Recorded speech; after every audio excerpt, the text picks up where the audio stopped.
faculty thinks I've gone loopy, like some kind of spongy Mobius strip. That's why I'm here, isn't it, Dr. Dekker? I can see people's dreams. I've set up an experiment. My dad is trying to hurt me. Quantum suicide.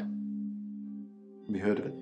If I concentrate hard enough, and I know when the person's going to be asleep, I can have the dream with them.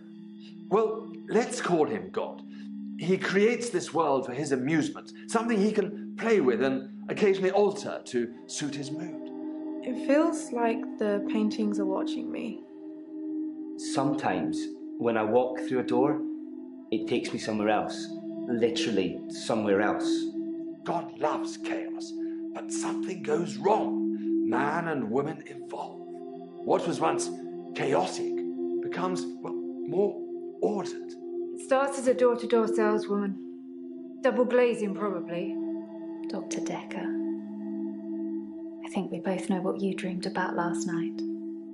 I've seen its silhouette changing through the window.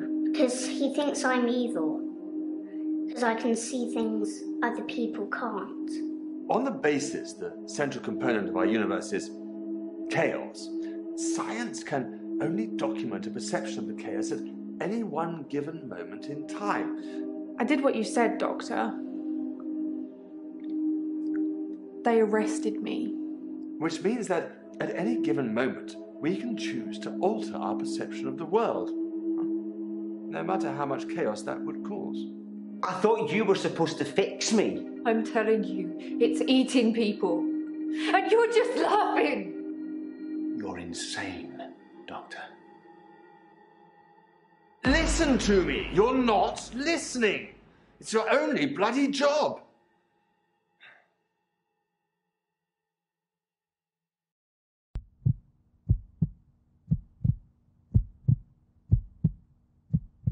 Doctor, you're late. And after all those promises, never mind, Doctor. let's not keep the patient. You're late. And after all those promises, you're late. Doctor, you're and after late. all those and after all those promises, never mind.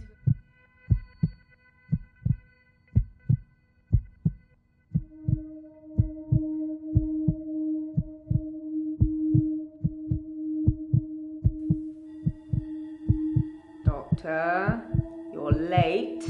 And after all those promises, never mind, let's not keep the patients waiting. And if you want anything, just... Oh, sorry, I forgot. I'm not going to be here.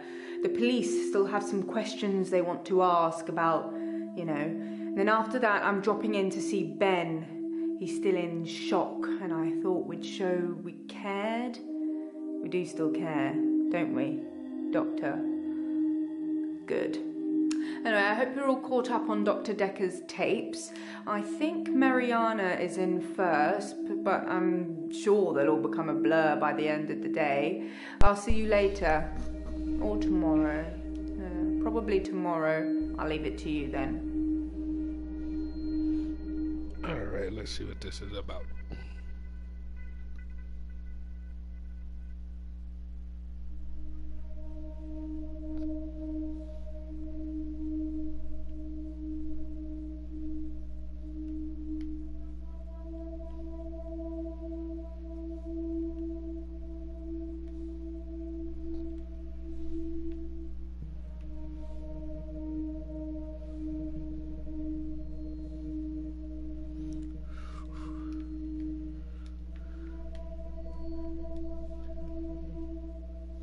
I'm Nathan Peel.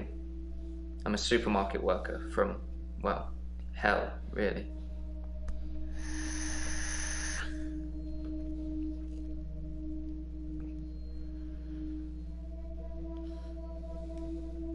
I'm Nathan Peel. I'm a supermarket worker from, well, hell, really.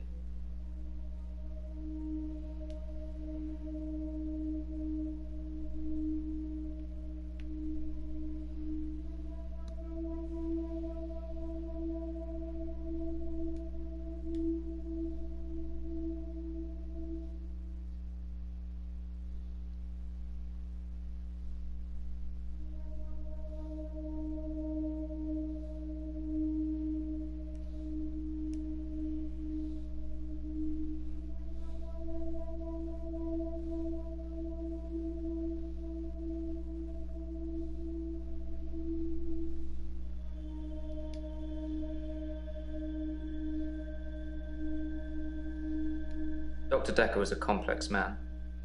I spent a lot of time with him, but he won't remember it that way.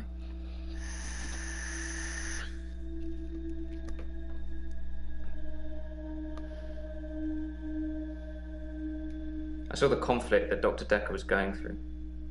Let's just say you might look back on your life and think there's nothing you would have done differently. No 2 days were alike for him in the end. Like he couldn't decide what to do with himself.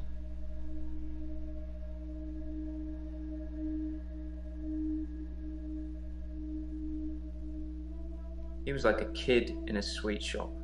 He had so many options, he didn't know what to do. I suppose if you take too long picking, all your options run away.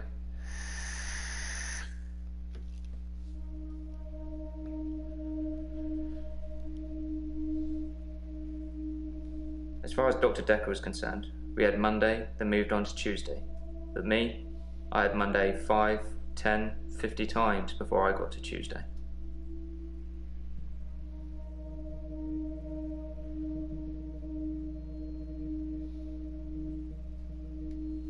I watched that Bill Murray film, Groundhog Day, to see if there's any clues. To see if there's any clues. That's how bad it's gotten. I'm looking for a cure in a Hollywood movie. Can you help me, Doctor?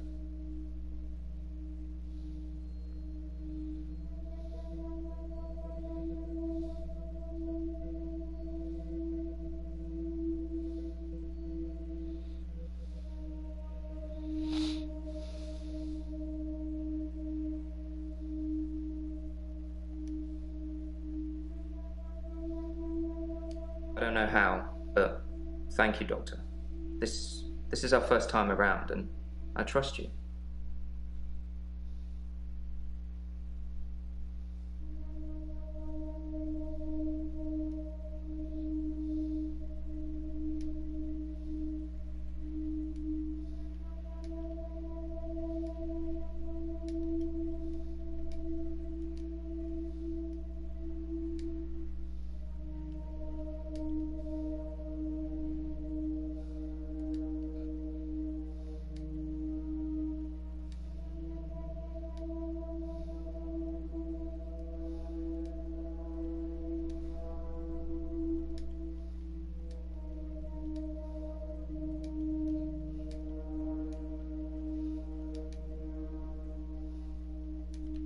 Dr. Dekker was a complex man.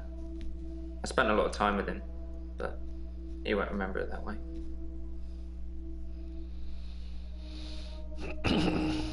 It's like those montages you get in movies. Time passes, you wake up, shave, if you feel like it, shower, get dressed. What's the point? You get this day over and over, nothing changes. Am I in purgatory, Doctor?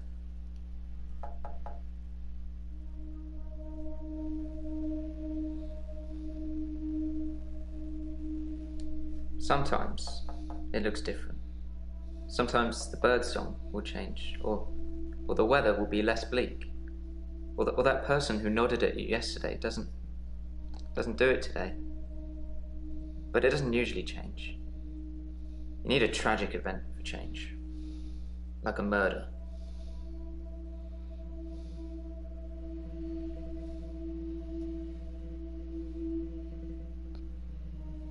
Dr. Dekker's murder was sudden, brutal. It's terrible. The doctor. 2 weeks. 2 weeks I had of rolling days. No do-overs. No Monday. I wouldn't kill anyone, though. I'd have to keep doing it, wouldn't I? Few things seem to move me forward.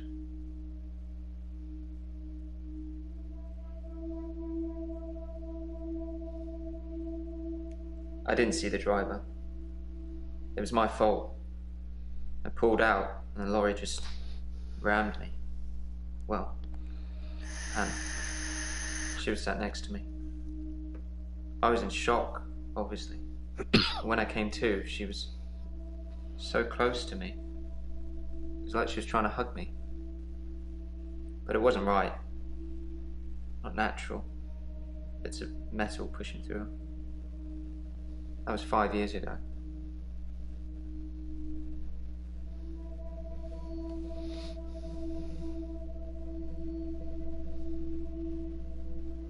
My fiancée. My childhood sweetheart. We met at secondary school. She was head girl, I was the quiet one. She liked computer games, so I instantly fell for her. I proposed in Goldshire. She said she didn't date elves, so I leveled up to a human necromancer and asked again. So, it's Warcraft. We spent a lot of time on there.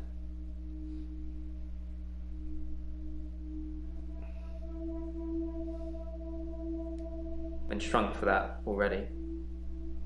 If I had that day again, I wouldn't make the same mistake. Hannah would still be alive. We'd probably have a family by now. I haven't had any relationships since then. I was fine for quite a while after the accident. Well, being treated for depression. I thought I was cured. It was only recently after meeting Dr. Dekker that I had a strange deja vu. I'm exhausted. Doctor, is our time up?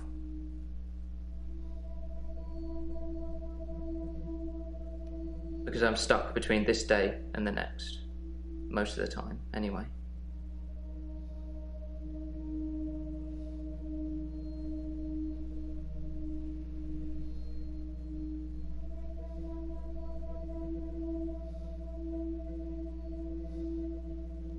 We played World of Warcraft a lot together. I guess it's not a cool thing to do anymore. But we had a lot of memories there. To be honest, it reminds me a lot of life now. The same thing over and over again. Bring me X bunnies to make a stew. Y badger teeth.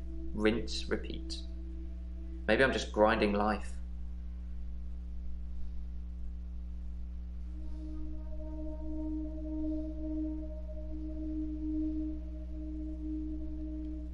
I'm not really fit for work anymore. I work in produce at the local supermarket. That mainly involves lifting heavy crates of fruit and veg into place for people to buy, and doing that over and over again. My muscles don't seem to have grown much. I think that maybe I'm not aging. When the day resets, I just reset with it. I used to be a builder.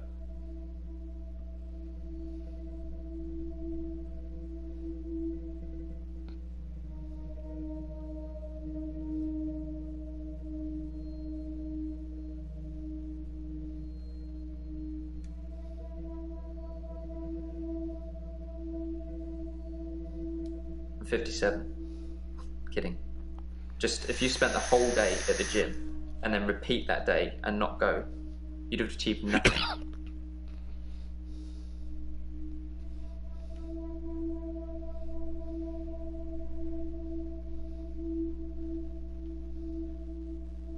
I'm Mariana. Are you feeling okay?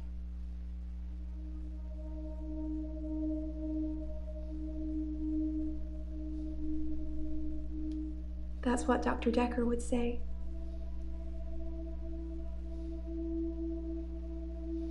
Well, that's why you're here, isn't it?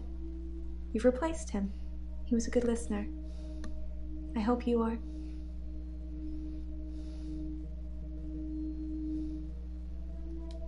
Dr. Dekker could really get inside you. It was, unsettling. But you let him do it. Part of the process, I guess. I think you're supposed to tell me what's wrong with me. Isn't that how it works? The police keep picking me up for public nudity.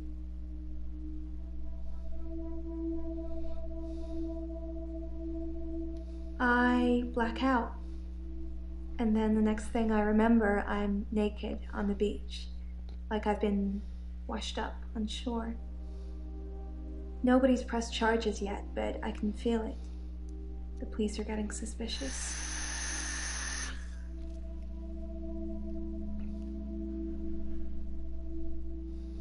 I do suffer from blackouts, which is strange, as I can hold my breath for a really long time.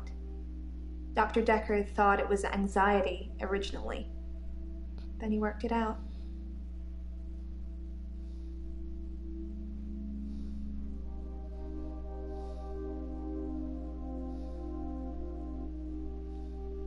I work for myself. I make bracelets from things I find on the beach and sell them online. I spend a lot of time at the beach. It's just way more relaxing than anywhere else. You should come with me one day. I can show you all the sights.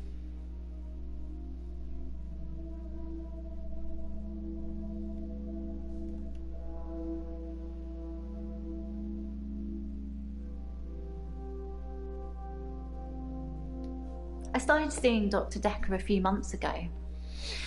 I thought it would be nice to have someone I could talk to about work. It can get a bit stressful sometimes.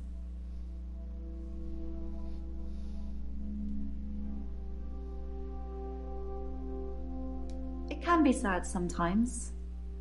I don't like losing a patient, but that's the job. I don't get stressed about it or anything.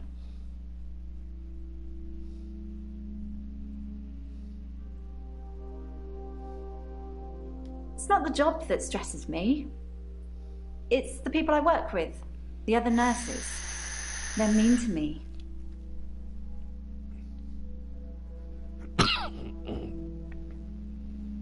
They call me the angel of death because so many patients have died on my shift. I don't think they mean it. Obviously, it's not my fault. It just seems to happen that way.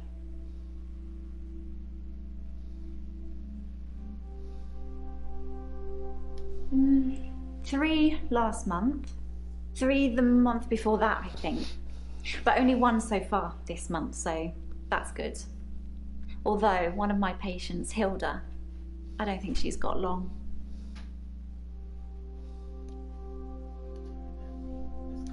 She's one of the crotchety ones. Always swearing and spitting at me. Never got anything nice to say. Thinks we're going to smother her in her sleep or something. She doesn't bother me though.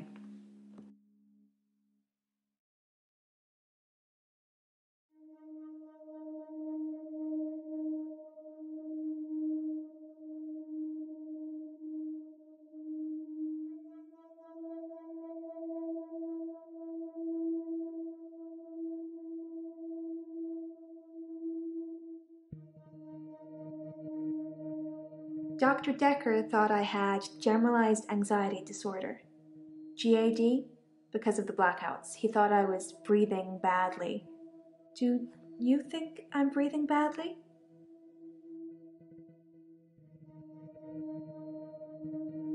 You can check my breathing if you want.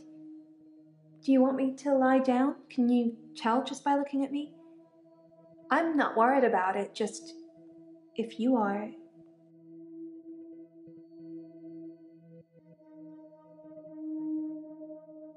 I'm not sure holding my breath too long is causing blackouts. I mean, it could, but I don't remember ever having a blackout when I'm holding my breath.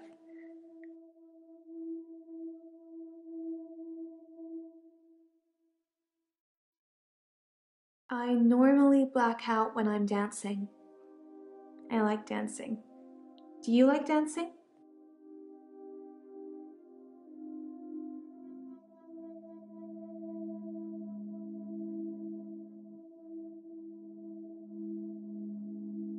Cool.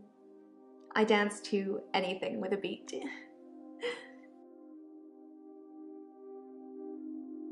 I dance a lot at nightclubs. I know most of the nightclubs around here. My favorite is the Pearl because they sell cheap vodka shots all night.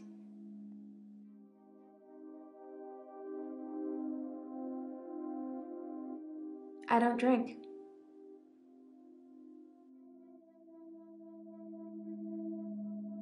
You think my dancing causes my blackouts? No, I know it's the last thing I remember, but I don't think it's that. Sometimes I remember more, but I'm tired now. Is that it for today?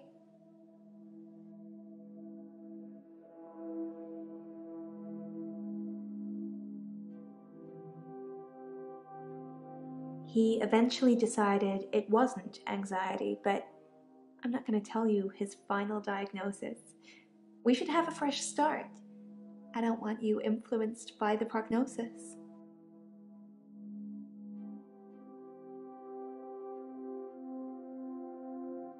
I want to stop having the blackouts. I want to stop waking up at the beach. I want to remember those entire evenings. Can you suggest anything that might help?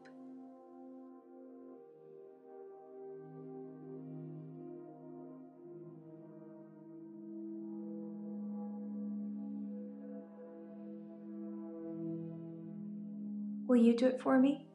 Will you watch me to see what happens?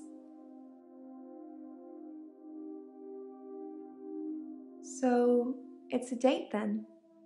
I'll let you know when. I film myself doing, lots of things. But it's not so easy to do when you're blacked out.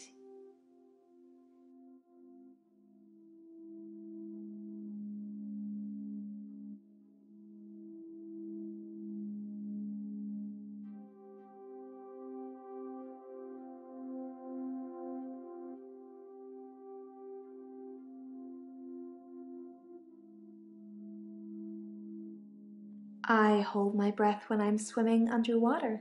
Most people do. Sometimes, if I'm really excited, I'll hold my breath accidentally, just for a few seconds. I don't know why.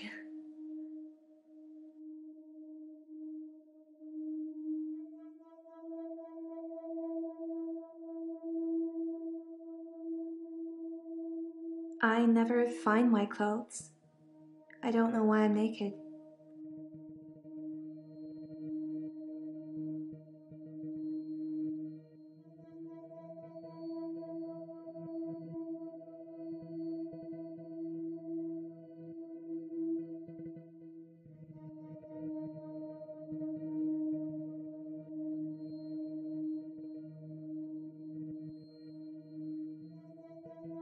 Like you're not listening.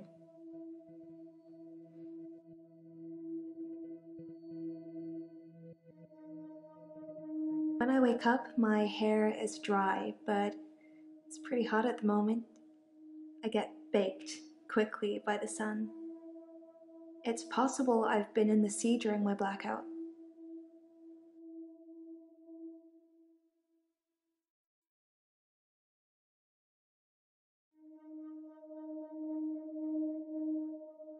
I guess people see me and call the police. But someone will take offense eventually, and I'll be charged with indecent exposure.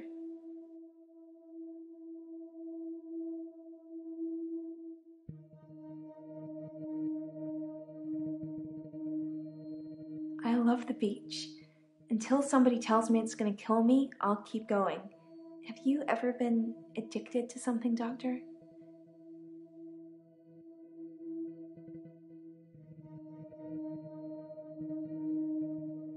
That's a shame. You need to have a passion for something, Doctor.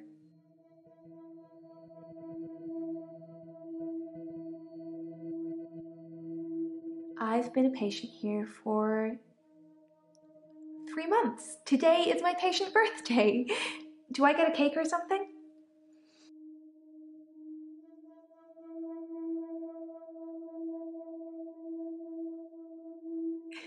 That is so sweet. Thank you, Doctor.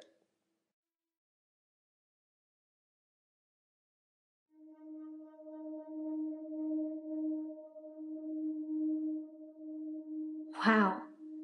Let's get straight to it then. I'm not sure I feel comfortable speaking with you about that at the moment. Dr. Dekker was fine.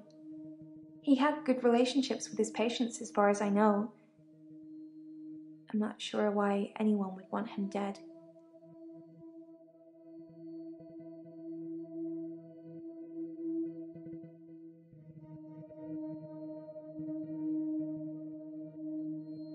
I've known a lot of doctors over the years. Most of them arrogant idiots who think nurses are just there to do their bidding, or worse. Dr. Dekker was different. He had a lot of time for me. He was interested in my problems.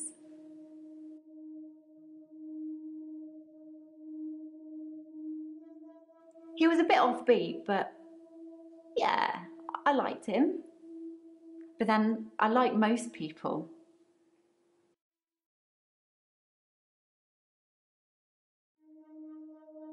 I'm Elin. I'm 25 and I'm a nurse. God, I sound like I'm on one of those dating shows.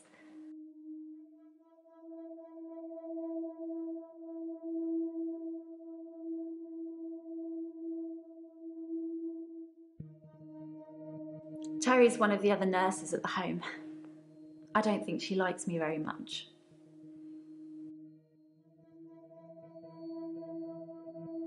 I work in a nursing home for the elderly.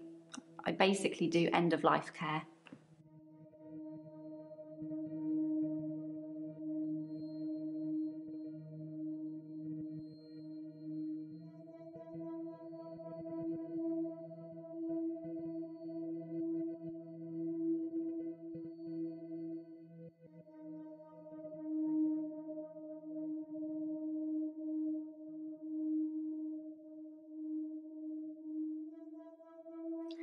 I'm not really looking for love at the moment. I'm sort of married to my work, but in a good way.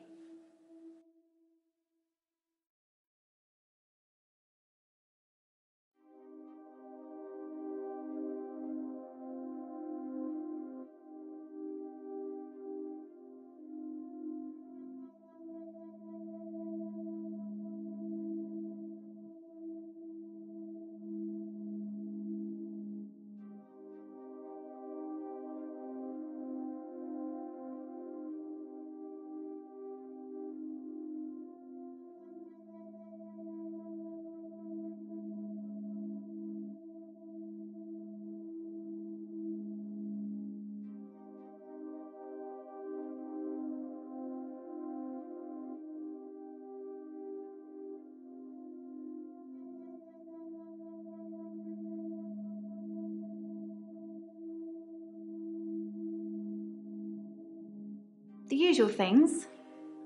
Making sure the patients are comfortable, making sure they're not in any pain, and I talk to them. I keep them company.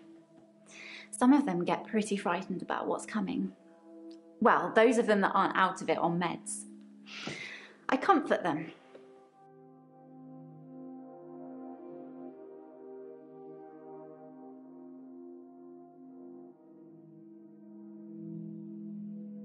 I don't like it when patients are heavily sedated, especially when there are alternatives, like herbal remedies. I mean, imagine if you only had a few days or weeks left to live. Would you want to spend it asleep?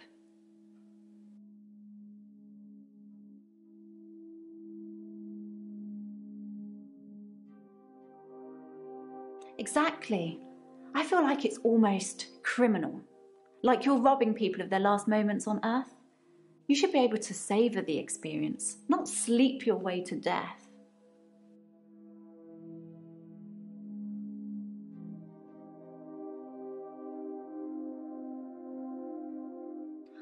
I'm not saying anyone should be happy about dying.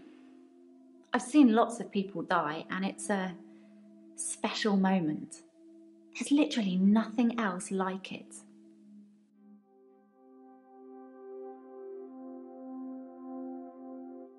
Death is frightening, isn't it? Isn't it what everyone's afraid of? The great unknown. No one should have to face that alone. I'm a qualified herbalist. It's okay, you can laugh. Most people think herbalism is a joke.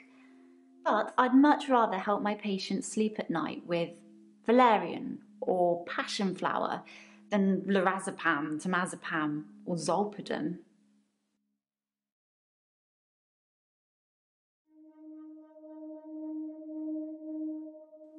I'd been seeing him for about 9 months, I think. I think it's terrible what happened to him. So awful. No one deserves to die like that.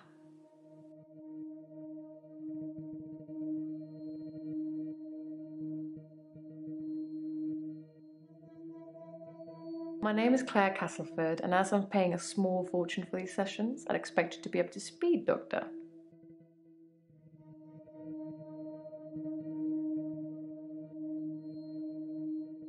Being rich has its perks, but honestly, I would give it all up in a heartbeat if it could free me from this madness.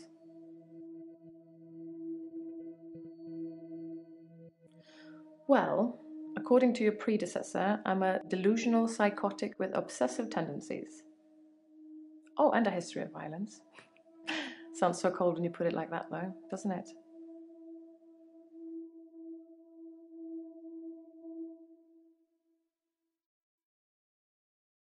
To be fair, there was only one violent outburst that hardly qualifies as a history of violence, and he provoked me.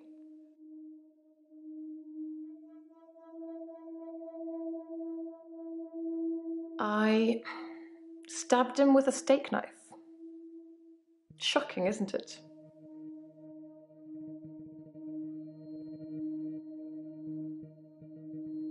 It was a brief moment of temporary insanity. Or temporary clarity, I'm not really sure which. David had been having an affair with his assistant optician, Iris. How predictable. Not just the affair, but an optician named Iris.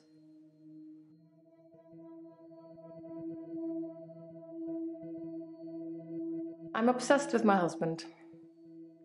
It's absurd, really. Because he is here. And he shouldn't be. Lucky to be alive. He almost died. My husband is not a well man. We've been having problems for a while now. His health, if you can call it that, has been deteriorating rapidly in the last few weeks. I can't cope with caring for him anymore.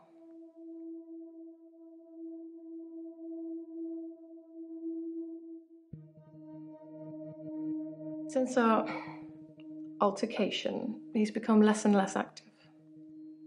His mind's become less and less active too. Such a delightful conversationalist at one time, now more of an enigmatic husk.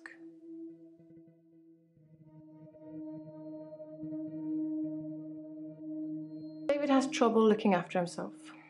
Sometimes I'll leave the lake house and he's just sitting in the rocking chair on the porch.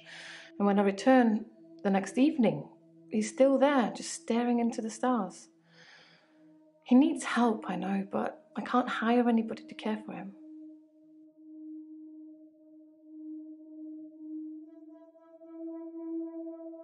David's staying at the lake house.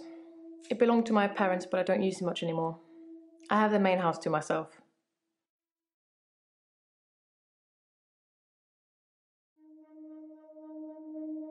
Delusions. As in, seeing things that are not there. I'm not going to be any more specific. It's not true in any case. I'm not delusional. I tried to hurt David once. That's why I'm here, isn't it? I'm not proud of my behaviour, but I was very angry. It was a private matter, though. The police should never have been involved. I never used to get angry. Ever.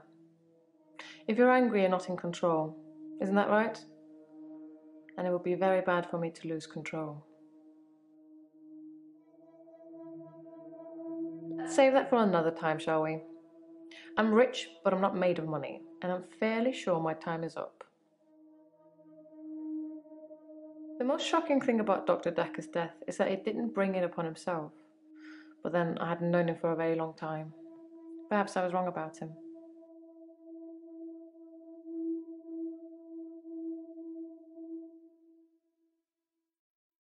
Dr. Dekker just had that look about him. You know what they say about us crazies. Takes one to know one.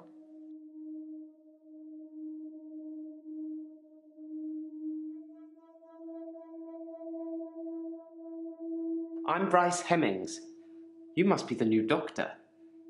Did you know Dr. Dekker?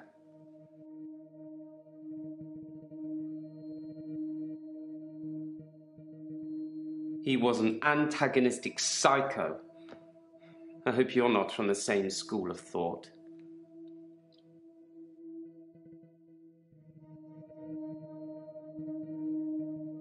I didn't really like Dr. Dekker, and for quite a few reasons, actually.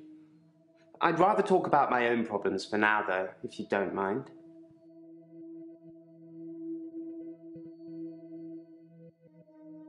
Originally, I was suffering with depression. Work was piling up. I kept missing deadlines. I wasn't used to all the failure. I got depressed.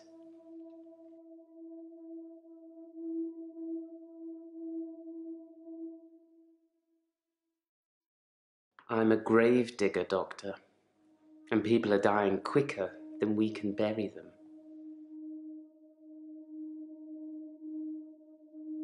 You'd think being a gravedigger had its perks, but it can be very stressful. There's a trend going towards burial rather than cremation again, and as well as running out of space, we're running out of competent gravediggers, at least ones that can use a shovel, that is. I'm not feeling anywhere near as depressed as I used to, though. Not since I got the extra hour. At midnight each day, time as you know it freezes. In my world, it just slows down to almost a stop. But I don't. I'm free to wander around and do as I please. An hour later, normal reality continues. It's my very own midnight hour.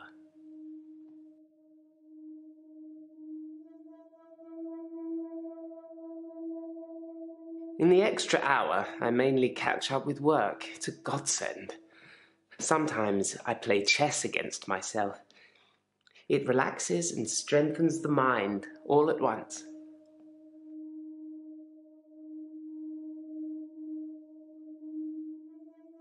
Henley Church, where I work, is located on an old Norman motte and bailey.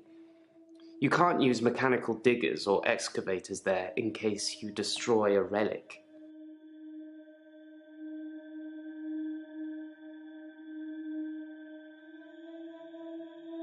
I stumbled across a relic myself, an ancient chess piece, a queen, I believe, the best chess piece.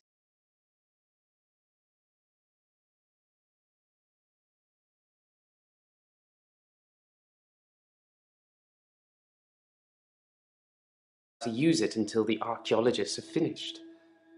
I wish I hadn't told anyone.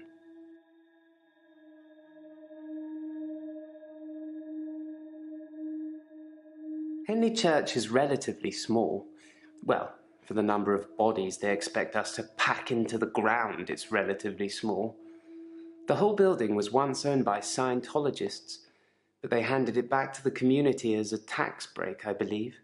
Or they'd finished doing whatever it was they wanted to do with it.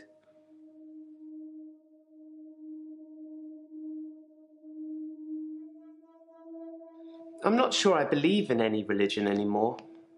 I used to believe in God, but not anymore. There are too many religions to pick from, don't you think?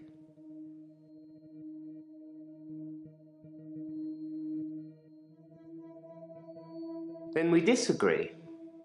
Have you watched Zeitgeist, Doctor? Some of it is believable, and the part about most religions stemming from the same basic facts. It's more likely that they've all got it wrong than one of them has it right, in my opinion.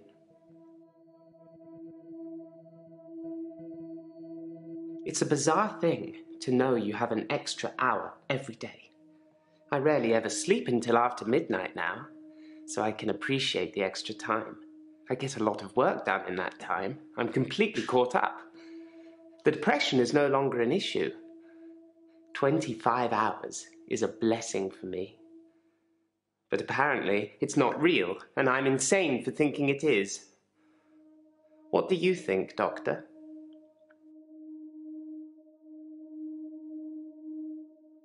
I thought it would be too early to make a diagnosis, but it's good you're having a go anyway.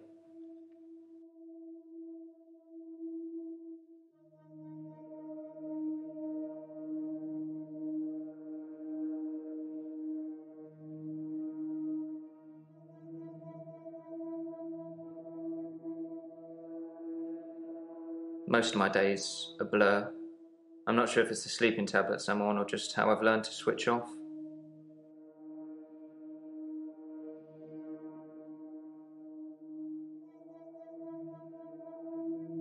No, I can't move backwards any more than a day.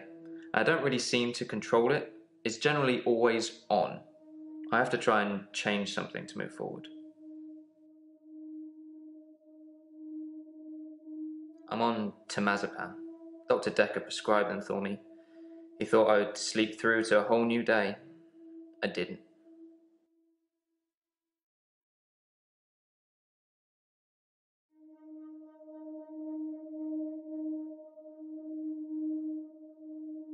The police seem to think I'm dangerous. I'm only sitting here talking to you because I have a lot of money. Otherwise, there's no doubt I'd be thrown into prison for a very long time. That's why I need your help, Doctor.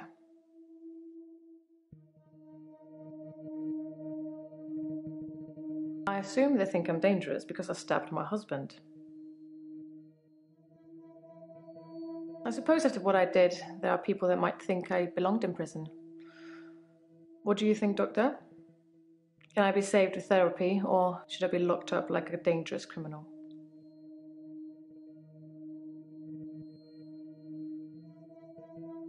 You have a lot of faith in your abilities. That's good. I look forward to being completely cured.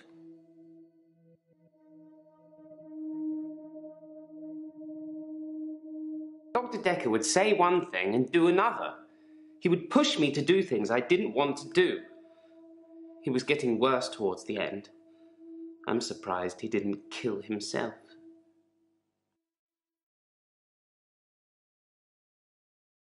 Yes, Dr. Dekker was murdered. Quelle surprise. Murder does seem a bit harsh, doesn't it? And another grave to dig.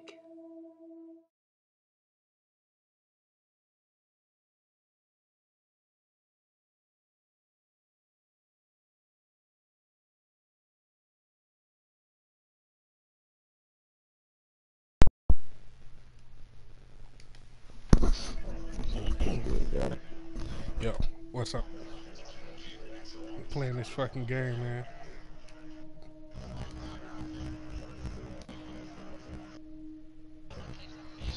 I like chess.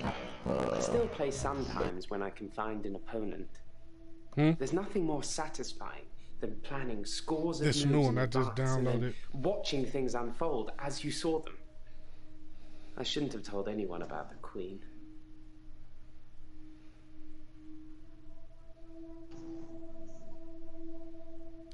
I do like to be in control, but then I suppose most people do. Nobody wants life to carry them along helplessly. Everyone wants to kick against it and make their own way. Do you like to be in control, Doctor? If you like being in control, you'll have a tough time here. I saw it with Dr. Dekker. Such control, such stability. But he unraveled at the end. He couldn't keep control of everything, of everyone. He just set us up like dominoes, but we all toppled in unexpected ways. You'll find it all out in time, Doctor. Just not today. Can't have your head exploding, can we? This dude crazy as hell. Keep up, Doctor. David is my husband.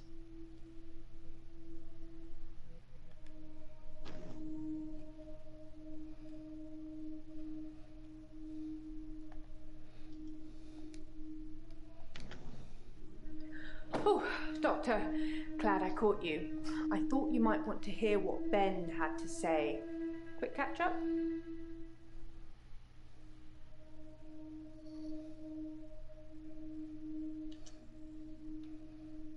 I'm not sure Ben will be coming in for a while. He's still pretty shook up about finding the body. I'm surprised it doesn't happen more often in the line of work he's in. Anyway, he said he found the body at exactly 20 minutes past 10.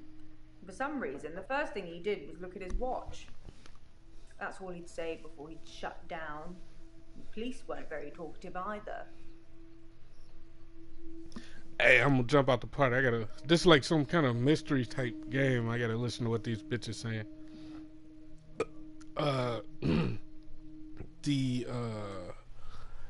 The Infectious Madness of Dr. Dekker. I'm broadcasting right now. It's kind of dope. It's like, remember that's what I was telling you. It's like 3 games that you can get for $14. Night Shift I played on the Xbox. It was pretty cool. And then there's this other game, Bunker, and this one. They all cost like between $12 and $19 a piece, but you can get all 3 for $14. So I got them. They like live action type. You choose responses and shit type games. I'm broadcasting now if you want to take a quick gander at it on YouTube, so you can look at it on your phone. So, but I gotta hear what they saying, so I'll be back.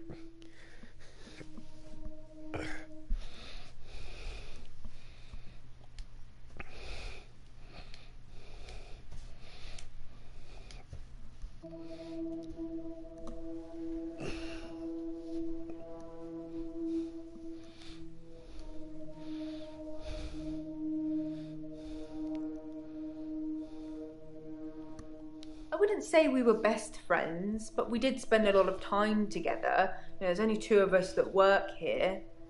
I'm sure we'll become friends too, Doctor. Just try not to get murdered.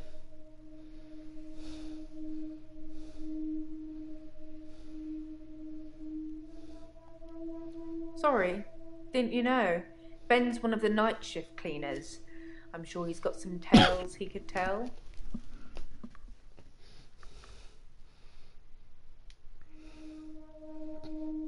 Found Dr. Dekker's body on Valentine's night in his office. In your office.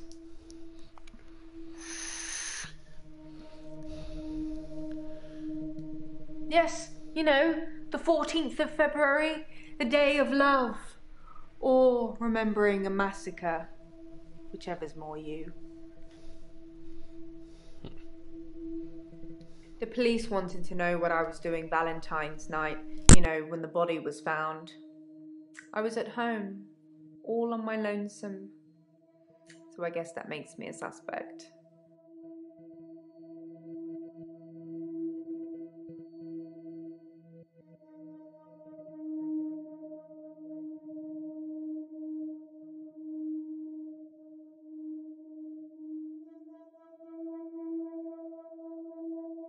I think the police want you to make a short list of suspects, or maybe even find the killer. You're seeing all the patients that were on the books when he was killed. There was no forced entry, so they think it might be someone he knew, or someone who had access to the office. Yeah, like little old me. Do you think I'm a suspect, Doctor?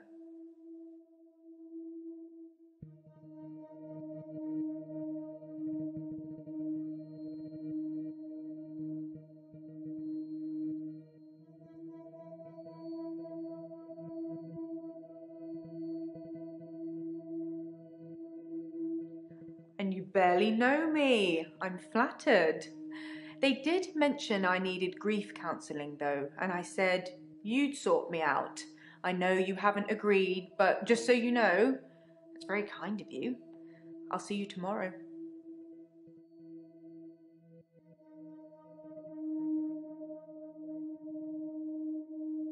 I don't know exactly, but a stabbing of some kind. We'll be getting the autopsy through at some point. I'll let you know when.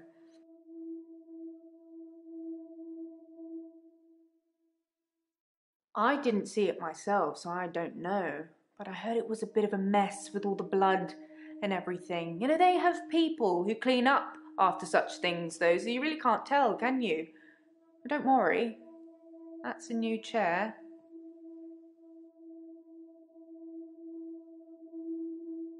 All I know is the police took his chair. Forensics, I suppose.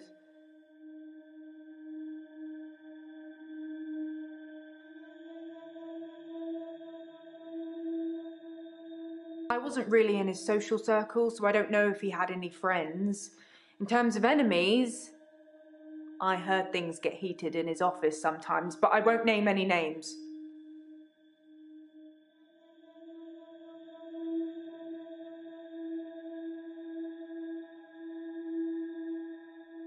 He was stabbed, so that's quite a personal thing to do. Now, I wouldn't be surprised if it was one of the patients who had a problem with the treatment they were getting.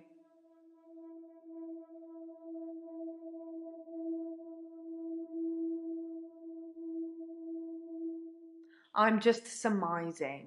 If you're unhappy enough to kill your therapist, they're probably not doing a very good job.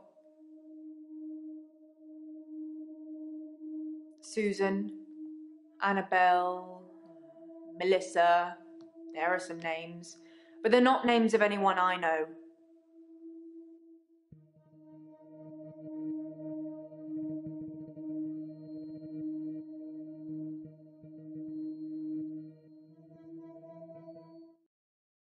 I'm having a loop day.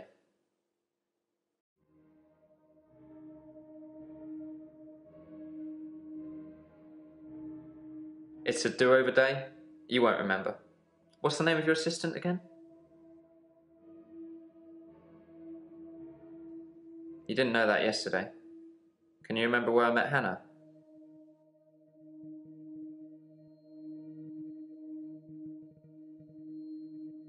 Well done, Doctor.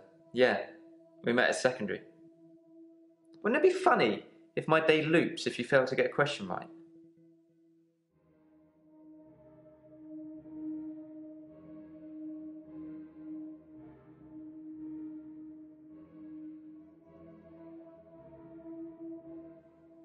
I agree.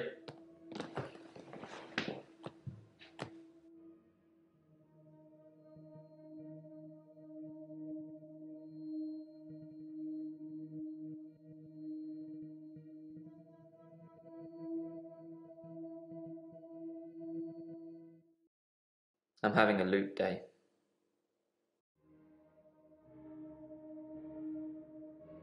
It's a do-over day. You won't remember. What's the name of your assistant again?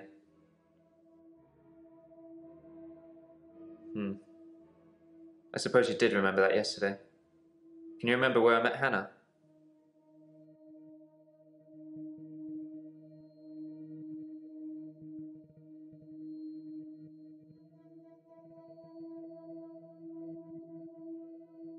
Yeah, at secondary school. It's been fun, but I've got a pill.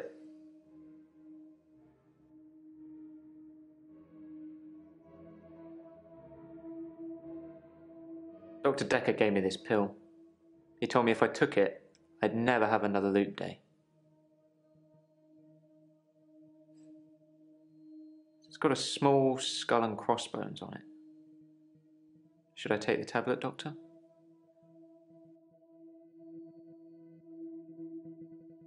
Wow, memory like a sieve, eh, Doctor? You're cool. I don't think this is getting us anywhere, though. I'll see you tomorrow. Again.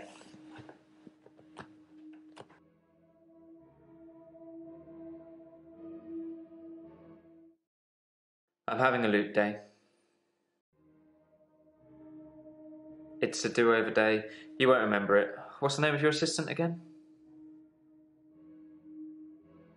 Well done. Can you remember where I met Hannah?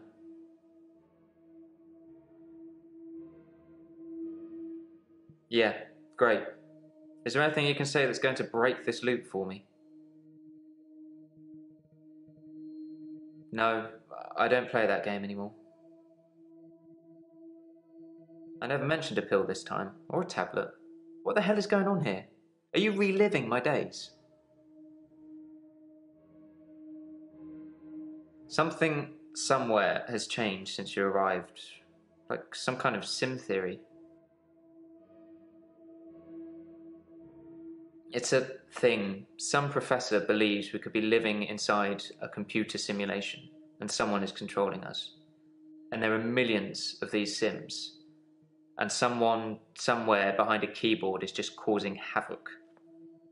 I'm starting to think you have that keyboard, Doctor. Wait, don't answer that. I don't want to know.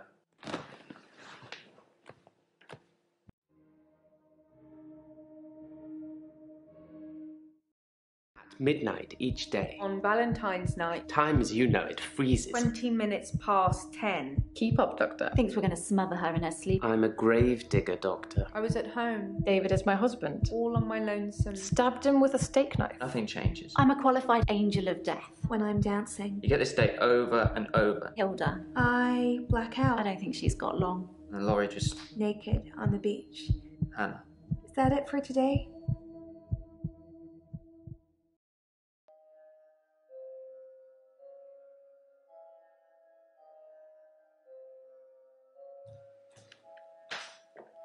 Ooh. Deja vu. Are you sitting in exactly the same place I left you last night? Oh, that's where it all starts, Doctor.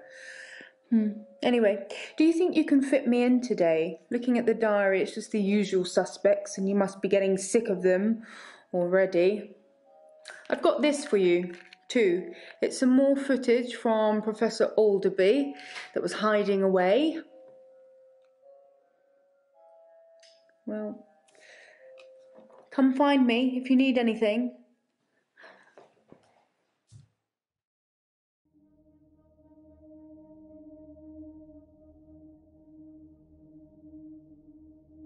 Nothing, of course. The faculty thinks I've gone loopy, like some kind of spongy Mobius strip. But that's why I'm here, isn't it, Dr. Dekker? Him, God, the great old one, the elder god, Cthulhu, however you address him. Listen to me! You're not listening! It's your only bloody job! Well, let's call him God. He creates this world for his amusement, something he can play with and occasionally alter to suit his mood. God loves chaos, but something goes wrong. Man and woman evolve. What was once chaotic becomes, well, more ordered. Without chaos, he has less power. When there's too much order, he becomes impotent. So he needs to instill chaos again. And do you know how he does this? No.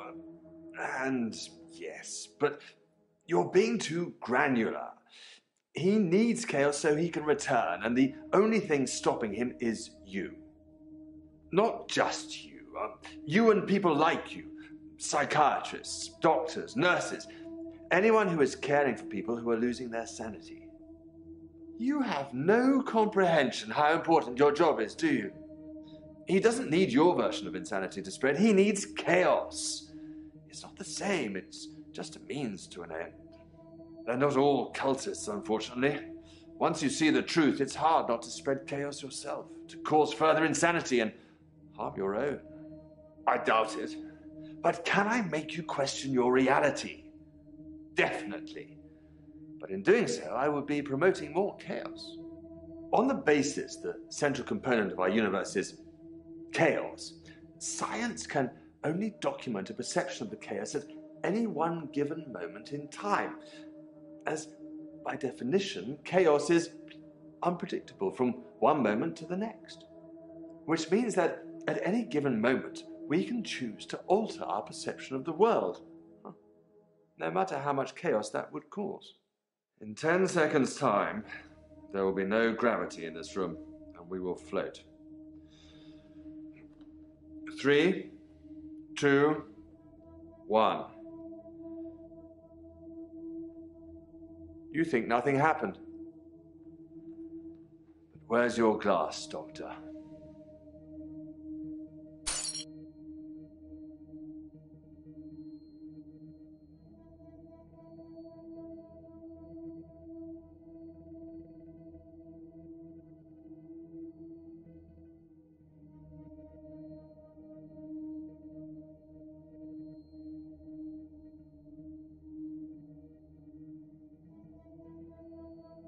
Hello again, Doctor. I had a bit of a shaky loop incident, but let's not talk about it. Yesterday, I set fire to Hannah's clothes in the garden. I just wanted the day to move forward. I instantly regretted it. And lo and behold, here we are, a new day. Hannah's clothes are a pile of ashes.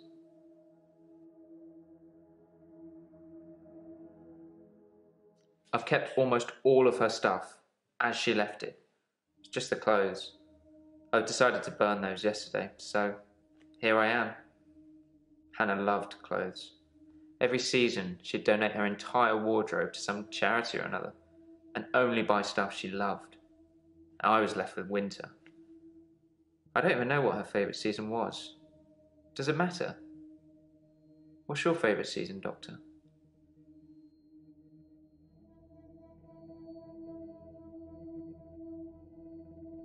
If you like spring, you're supposed to be optimistic and creative. Well, that explains why we're still having these sessions.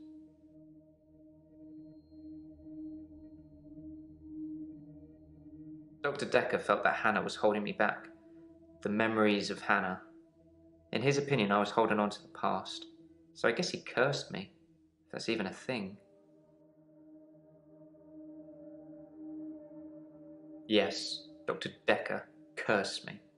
I don't really want to talk about it, but let's just say I blame him for the way I am. Can you give me some advice, Doctor?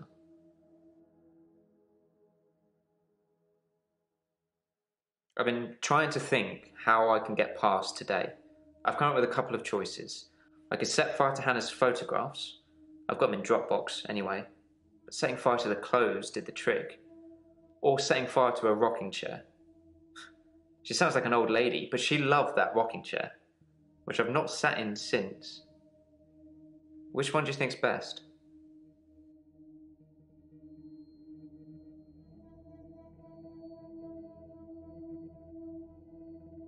Set fire to the rocking chair. I never like the way it moves forwards and backwards. Forwards and backwards.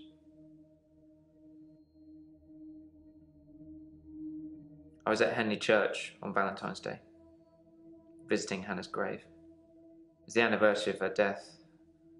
Her parents wanted a huge funeral with all the trimmings. Hannah would never have come for it. But it does give me somewhere to visit. I got to write the epitaph.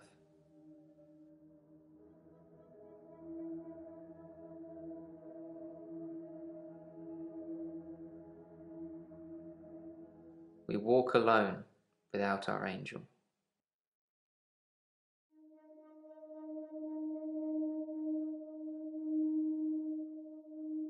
I've been alone since Hannah. I can't imagine anyone ever replacing her. Not that I've looked. Do you think I should look for someone else?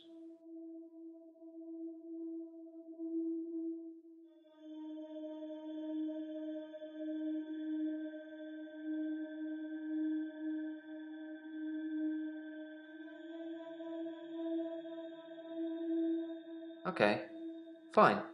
I'll try. I'm not really sure what I'm looking for, though. Just sign up to Tinder and start swiping. Maybe it's just company I'm missing, although I don't really want any.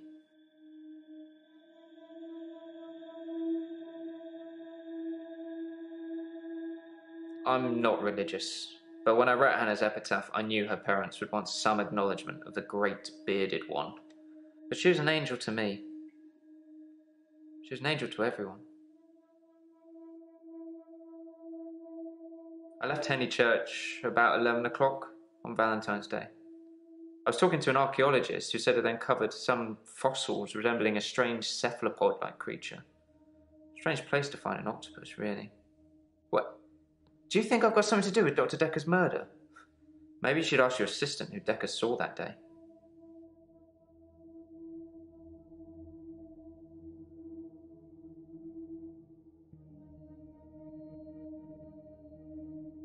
We went out for drinks. Didn't you know? He said it was a breach of something or the other, but I can be pretty persuasive when I want to be. Shh.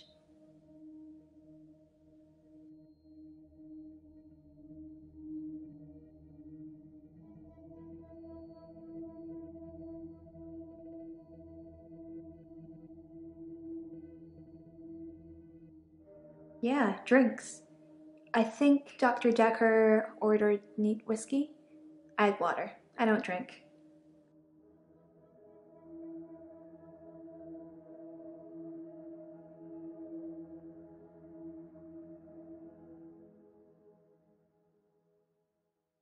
I know, it's pretty hard to believe, isn't it?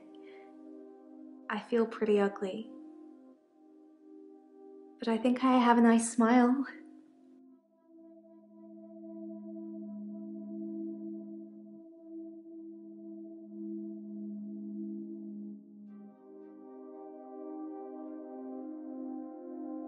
I guess it was a couple of days before Valentine's Day. It wasn't a date or anything. I noticed in our sessions that he'd been acting a little strange. He just didn't seem right. I wanted to find out what was wrong.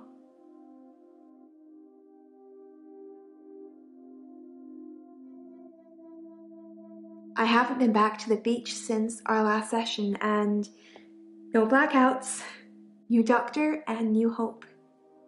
You're much better behaved than Dr. Dekker.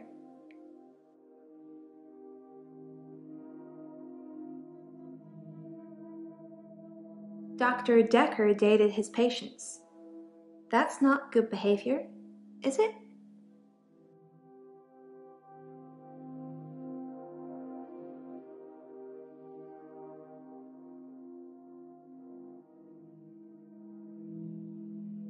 I think her name was Scarlett? One of his patients, an older woman. I guess that's how he liked them.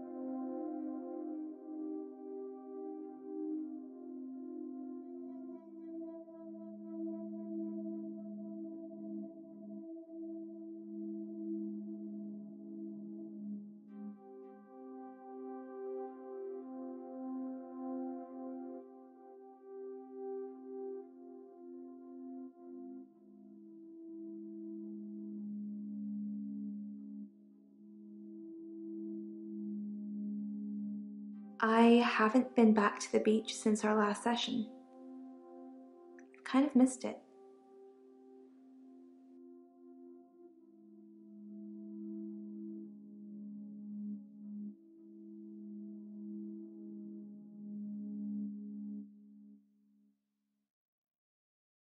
I haven't had a great day, to be honest. Someone accused me of stealing from my patients, which I would never do. Plus, Hilda's getting worse.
This?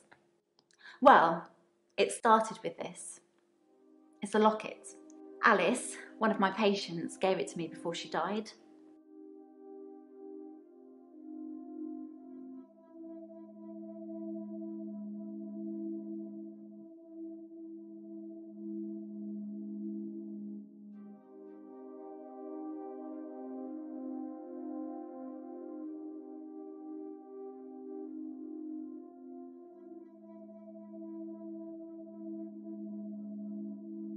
I didn't do anything on Valentine's Day.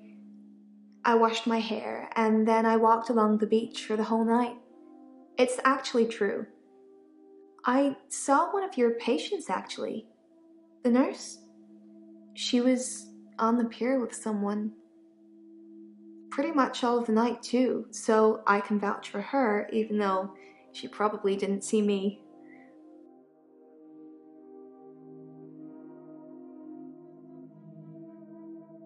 I have a few other things.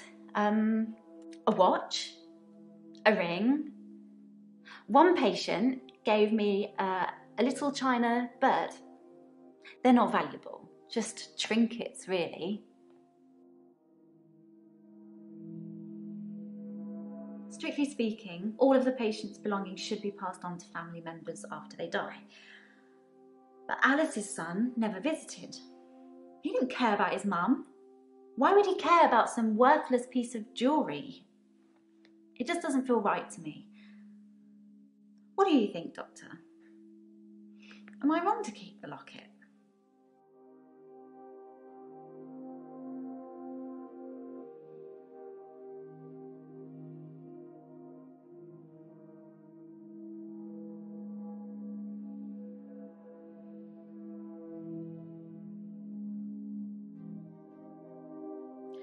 Thank you, Doctor.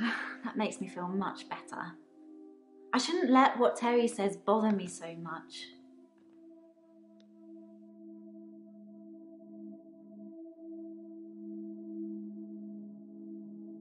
Hilda's the one I mentioned in our last session. She's dying. I can tell. I need to see her before it's too late.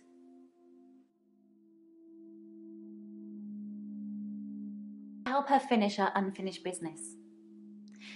People who are dying always have things they wish they could do before they go.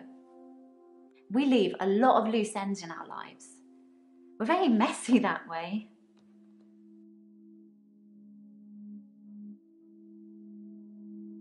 Hilda wants to see her daughter. She's in Australia, so I'm going to have to use my talent.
I can change my skin. What I look like. I can turn into a patient's loved one. I just hold their hand and ask them to imagine that the person they want to see is sitting right here next to them, and I become them. It's how I help them move on. That's how I comfort them.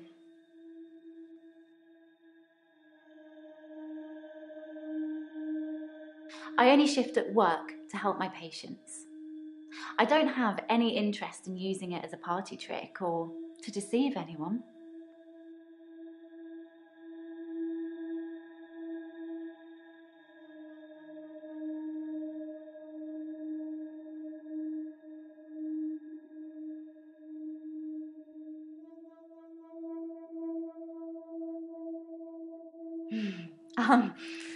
Actually, I had a hot date. It wasn't anything serious, just some guy I know. But it was a nice date, different to what I'm used to.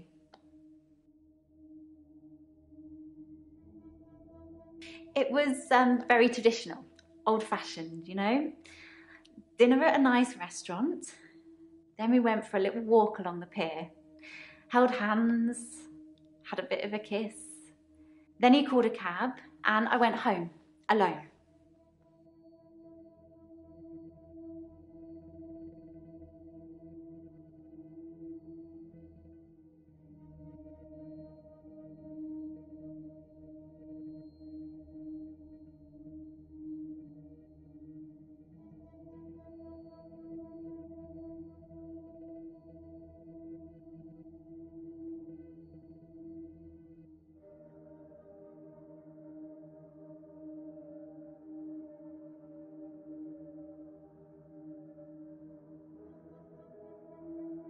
think it was about 11 when I left Max.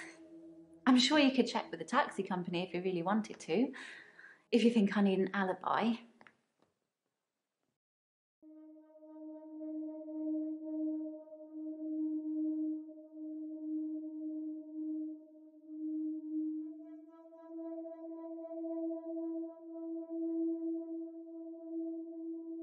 Yes, I had a session with Dr. Dekker on Valentine's Day.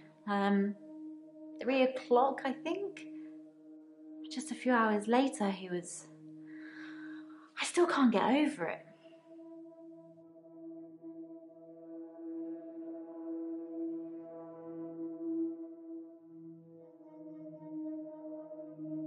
It's the anniversary of my parents' death today. I went to the lake house. I always go to the lake house anyway, but it's also where they died.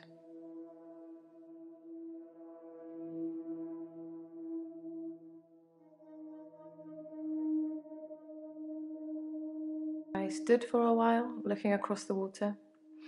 It's peaceful there. It's the place that makes me feel the most. There was a girl there, by the lake, only about 9 or 10.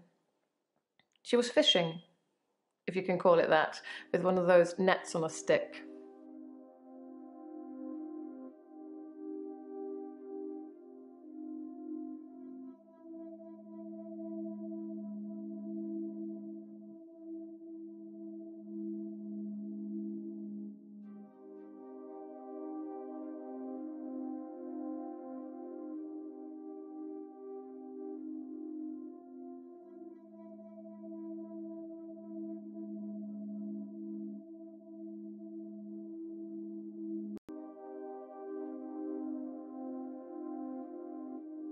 I don't know why I talked to her. She looked sad.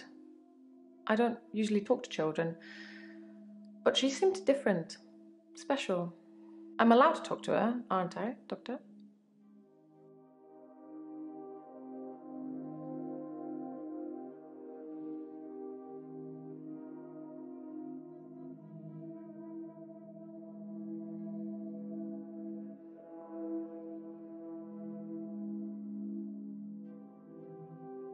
Good.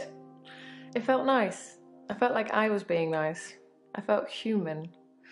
So I can find her and talk to her again, Doctor.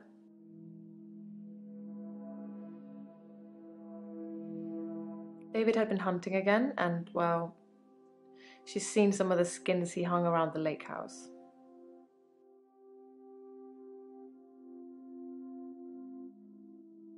David wasn't there. Or at least I didn't see him. I didn't go inside. I forgot my key, and the spare was missing.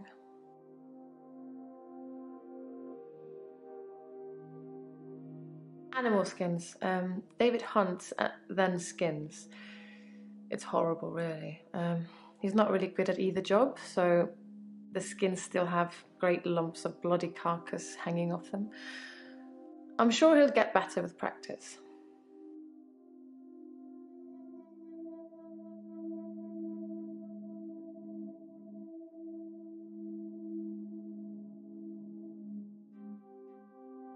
Then I will. I'll look for her next time I'm there.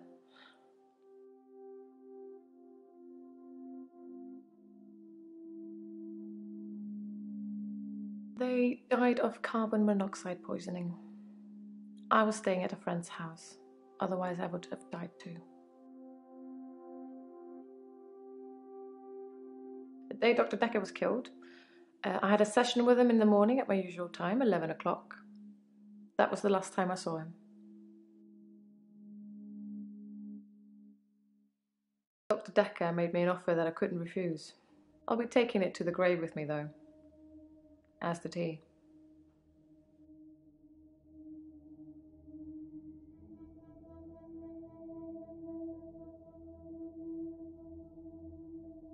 I don't know. I suppose she just reminded me of me. I spent a lot of time alone as a child. She said she was trying to catch some strange creatures that she's seen in the water.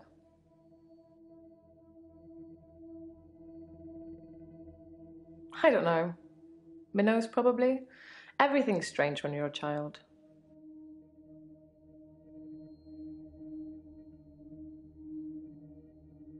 It was 12 years ago. I was still very young. Too young to be an orphan, anyway. I had to toughen up quickly. Met isn't the right word. David has always been there, in the shadows, on the periphery. I move in very exclusive circles. You tend to see the same faces. I don't move in any circles anymore. Those people were my parents' friends, not mine. Love? Yes. I suppose I always will.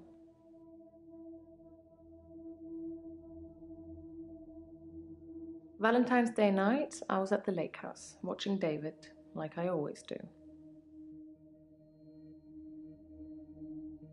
He has trouble with his mental faculties and is getting worse. Yes. I watch him and make sure nothing bad happens.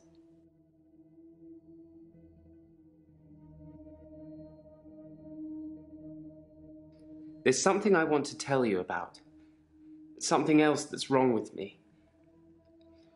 I think I've been getting a bit out of control in my hour.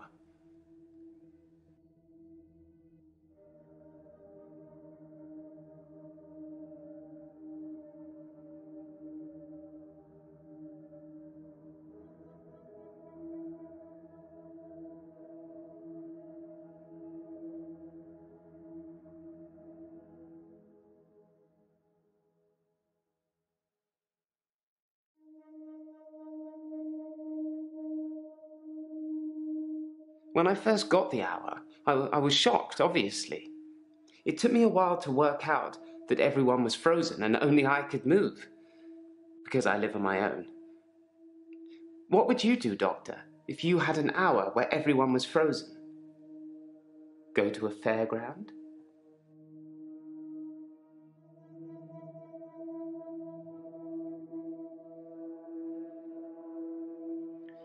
I did think, what good could I do, other than catch up with work? I did see a woman who was having her purse snatched, so I gave her purse back, and the crook, I placed him on a bus a few blocks away.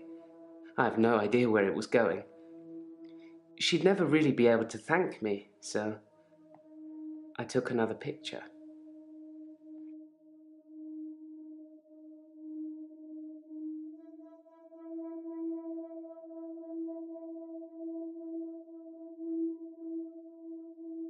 Sometimes I see a girl standing behind you. I don't know who it is. I don't know what you're asking me either.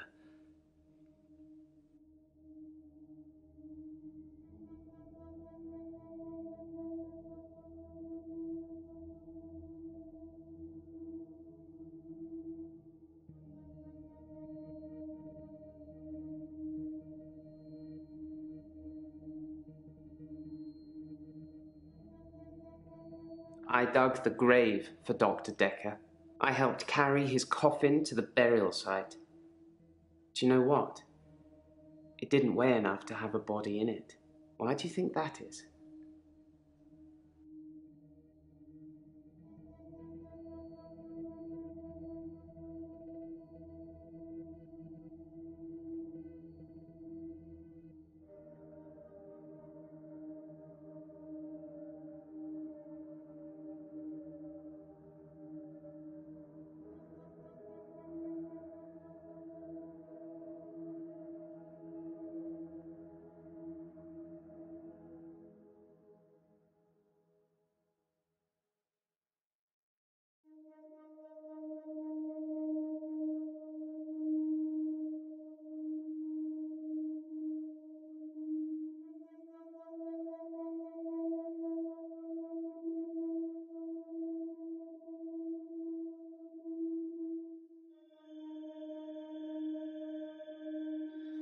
Possibly a relative of yours. Possibly a patient that died here. I'm not sure. She doesn't normally say anything.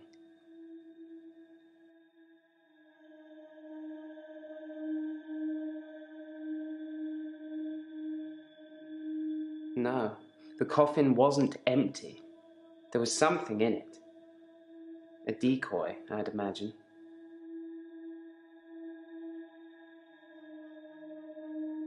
I'm guessing he was buried somewhere else, or cremated. Somebody somewhere didn't want his body going in the ground. Do you want to be cremated or buried, Doctor?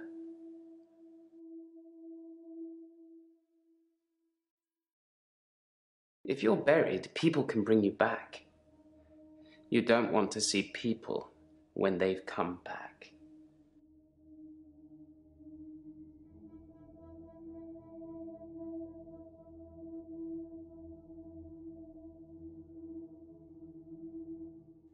Well, that makes me feel a little better. There's a young mother, divorced, who lives opposite me. Jessica. She's friendly and says hello to me, smiles. I've always wondered what she looks like naked. So 1 hour, I broke into her house. She was standing in her bedroom. I took it as a sign. I took off her clothes and...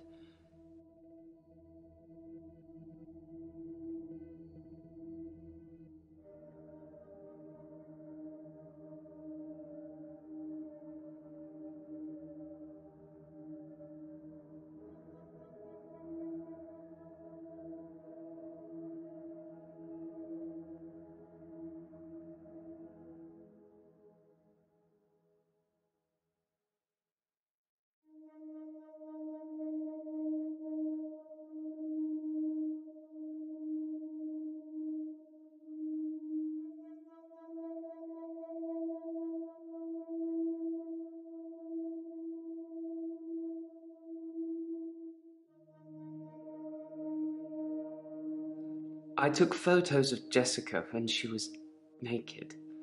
When I'd stripped her. When she was naked and frozen. I didn't want to have to do it again, to strip her again.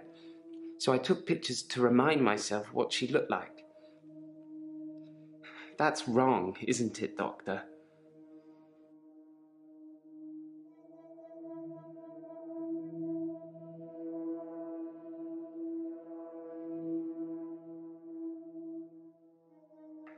I know. It's that bloody Dr. Dekker. He made me this way. It's all his fault.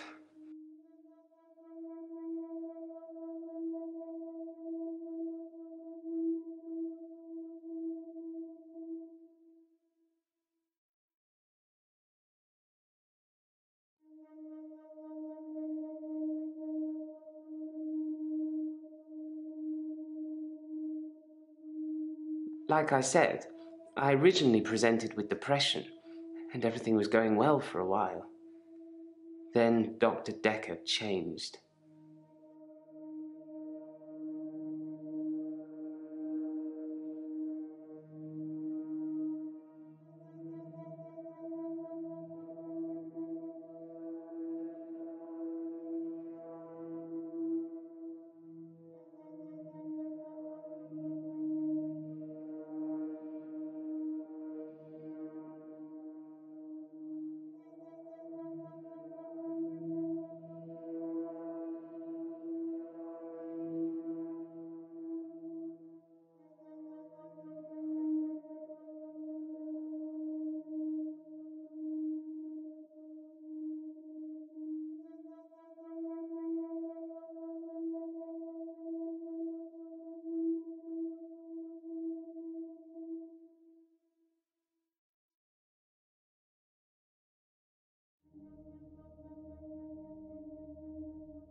He was easily distracted during sessions, like he wasn't listening.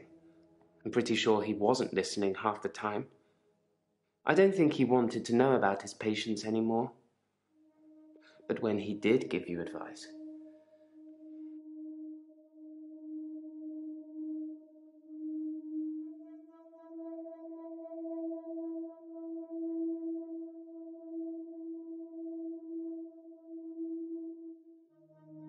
He told me to use my imagination, to make something up, to think something crazy, and it would become real.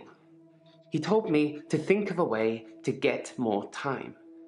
So I did. But he pushed me. He made me think it.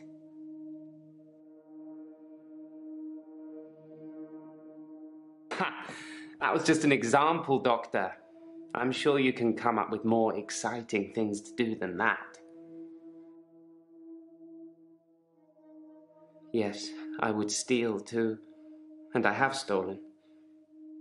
I ran out of milk, so I thought I'd go to the local all-night shop and get some more. I was absolutely intending to pay, but when I got there, everyone was frozen. Suddenly, this money would have appeared from nowhere. But I've stolen bigger things.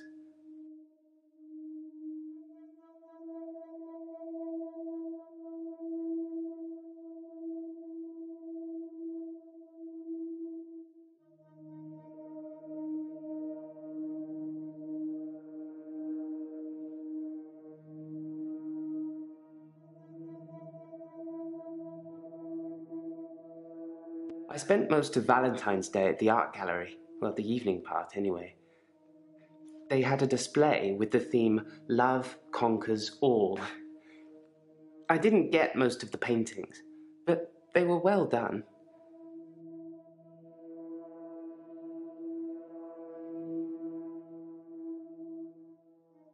Because you have to hope, don't you, Doctor? It's only the power of hindsight that made me realize how toxic it all was. And after a point, you go too far to be able to come back anyway.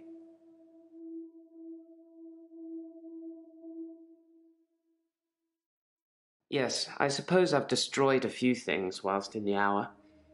You can be the perfect supervillain. Nobody knows it was you.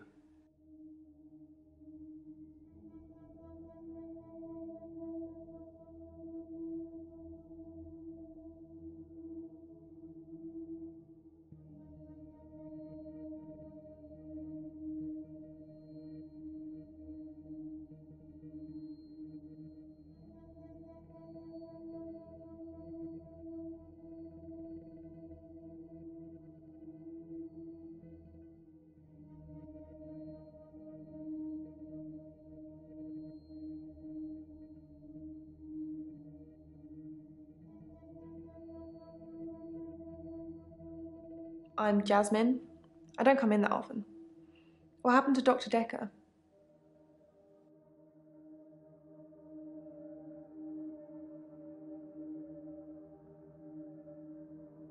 Oh. When? How? Sorry, you probably don't know, do you?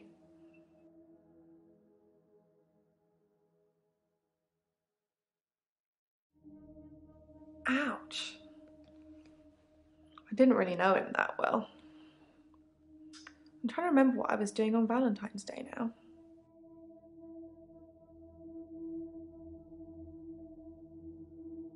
When you see a painting, it stands still. When I see one, it's moving. Like a mini film, like little vines. But when there's a person in the painting,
They watch me, normally disapprovingly.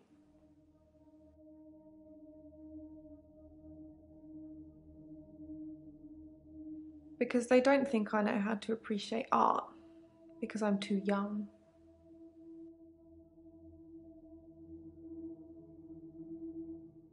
Yes, of course.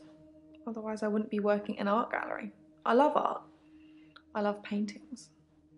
Like I said, they move for me.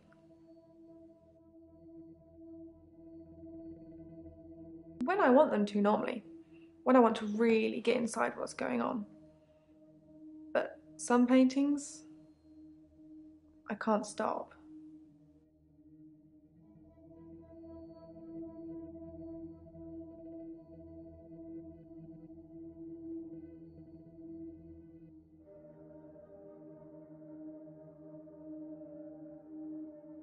I've been working on portraits, at home, outside work. But my paintings aren't so good. Nowhere near Providence standard. I painted a man, Dorian. You know, after Dorian Gray.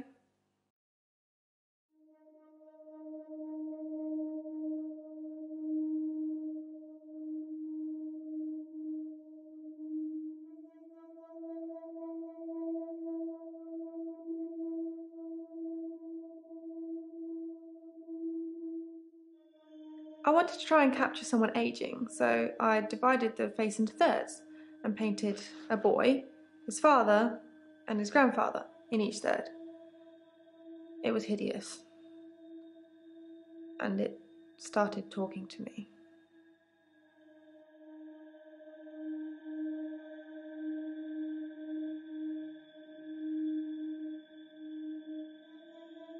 That I'm ugly.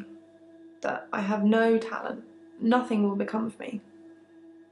Is that true, Doctor?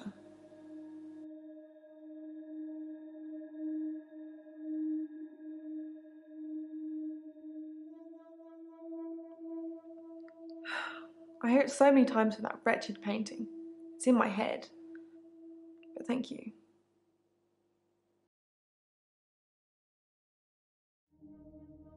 He was shy. And then less so.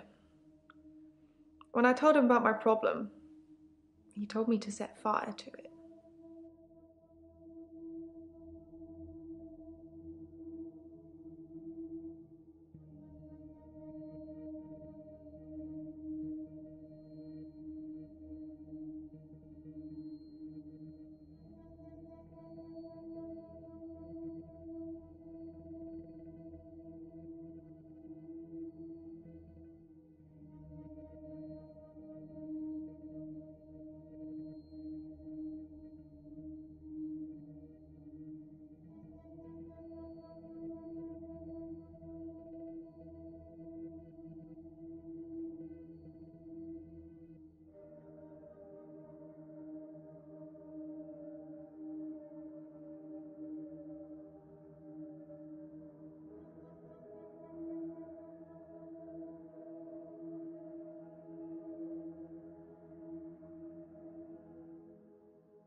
Yeah, he could have been more specific.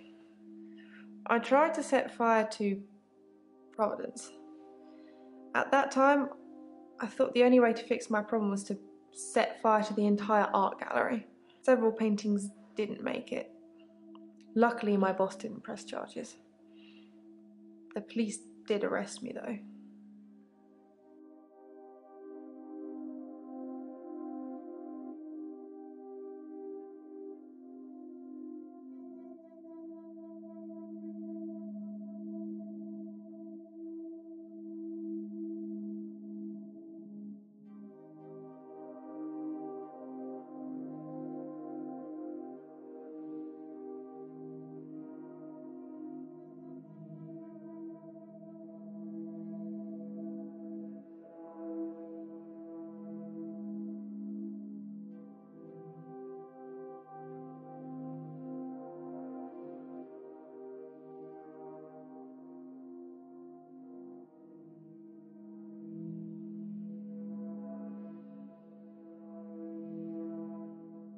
My boss, Petra, she's just lovely like that.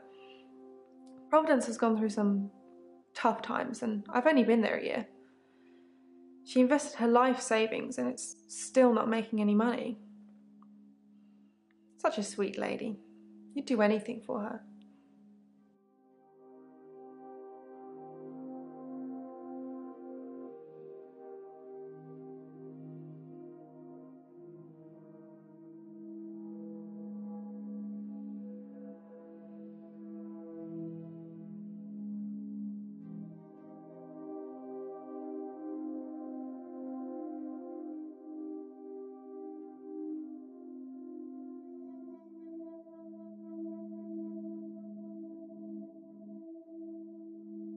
Dr. Dekker told me to burn it. It was nothing to do with Petra.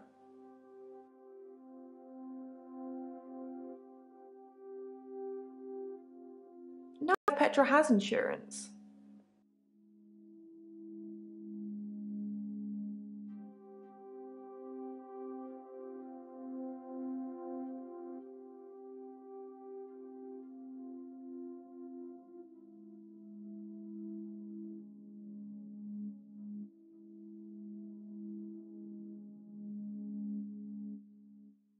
I already ripped up the painting.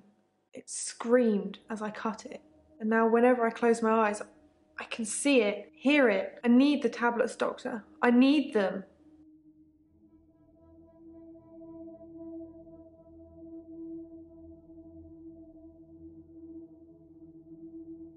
The temazepam, the sleeping tablets. The ones you gave me last time. Dr. Dekker gave them to me. They helped. I know it's in my head. I know paintings can't talk. What's wrong with me, Doctor? Why do I do this?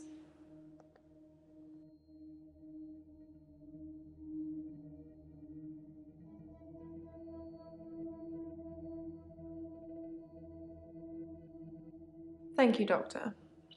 I'll think about that. And the prescription, please?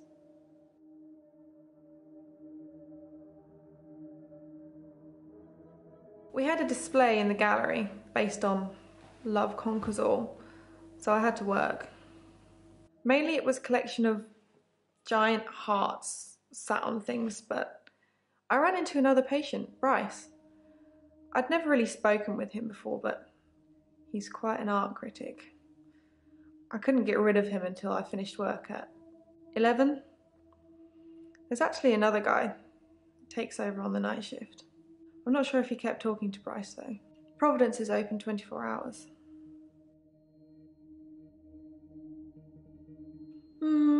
There's not much to tell.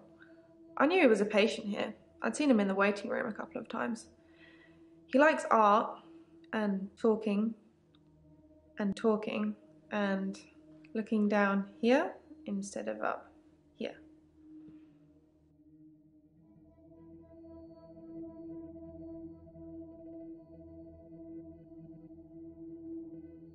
I'm Lacey Hendricks. So you don't know about me then?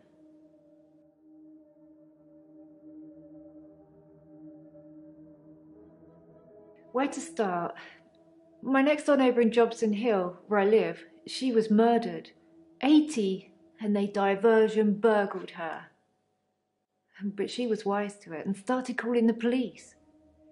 They slit her throat with a bread knife. So I started a neighbourhood watch.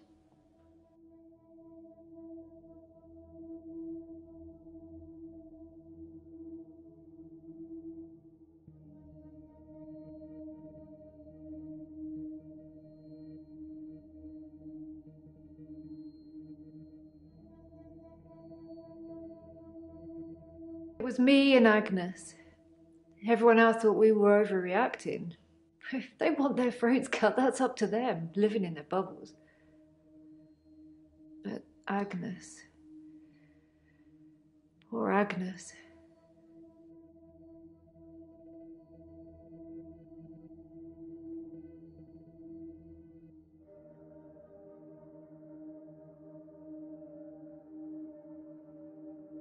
She went missing, and still is. And that's what people think.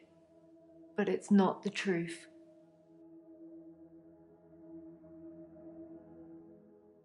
It killed them. It looks normal enough. A smartly dressed, door-to-door saleswoman. I know because I heard my other neighbours shout at her. No Jehovah's! They think anyone knocking is a Jehovah. But she said she was selling double glazing.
I don't know, I didn't answer the door. Best not to nowadays. But I watched her go to Agnes's. Poor Agnes. She let her right into her house.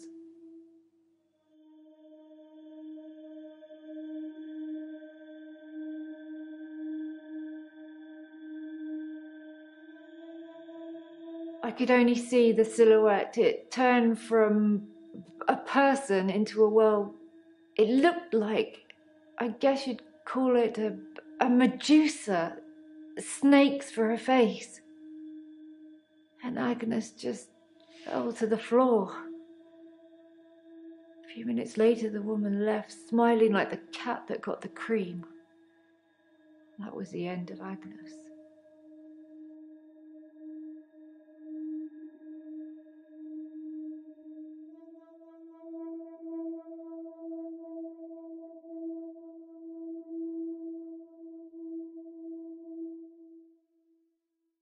I saw it with my own eyes. What more proof do I need? You're starting to sound like Dr. Dekker. He didn't believe me either. I didn't have much luck with him, like I said.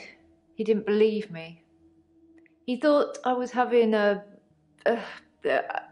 hallucination caused by the stress of my neighbour being so brutally murdered. Where is Agnes, though? I haven't found her, have they? Have they?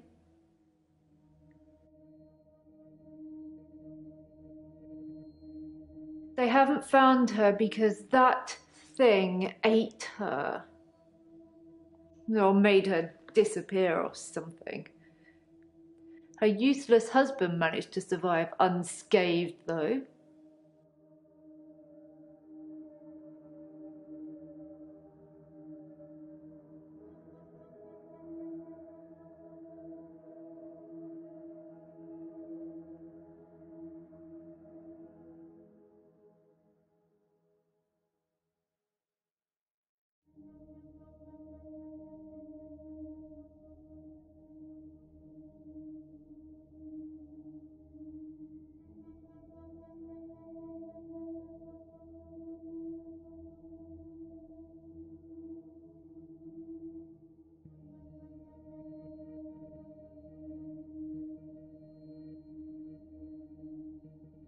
Don't know much about him, other than the fact that he looks at me like I'm 6 foot under every time we meet.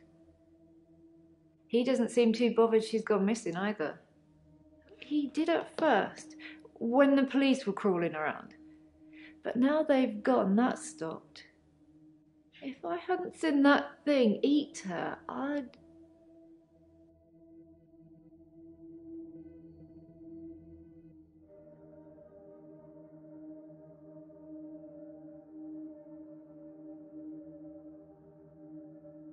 No.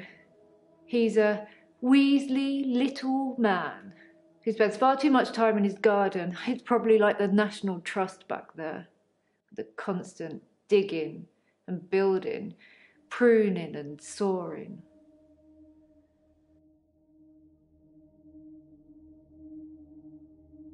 What a thing to say! Why would you say that? I kept watching the front door after that saleswoman had left and nothing. She didn't leave, and you can't get out the back since the council sold the garage block. Ron's a gardener, not a killer. Unless...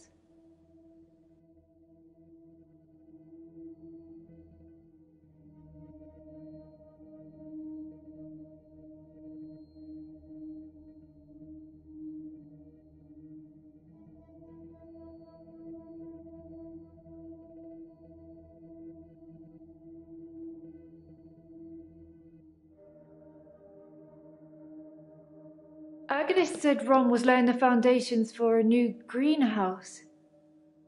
You don't think...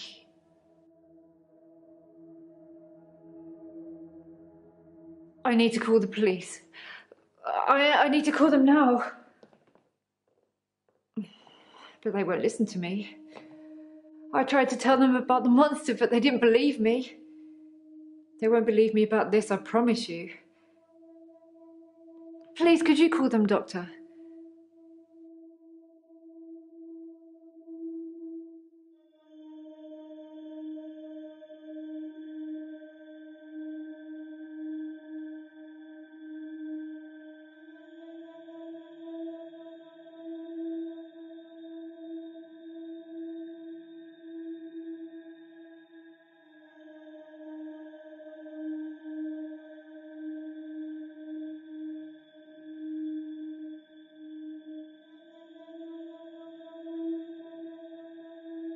I was at Henley Church.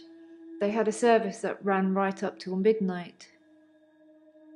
For us less fortunates without a love in their life. Well, now. Do you have someone, Doctor?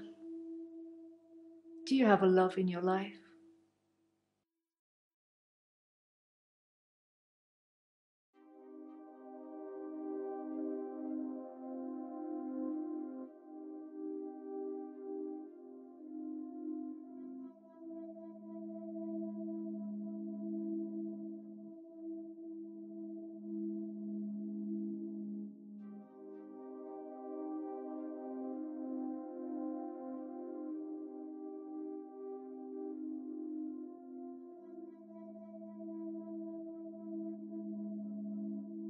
Garden club. You should come with me one night. It's a lovely way to meet new people. Thank you, Doctor. Now give me a pen and I'll write down the details for you. Don't you want to know why Dr. Dekker called me the leech lady?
He said that I leech thoughts from people, suck 'em right out of their heads. And I can put thoughts in there too. I'm not that clever though, am I, Doctor? I mean, it's not as if I was having an affair with Ron and Agnes was in the way and needed to disappear. So I made this story up. I mean, what do you think I do for a living anyway?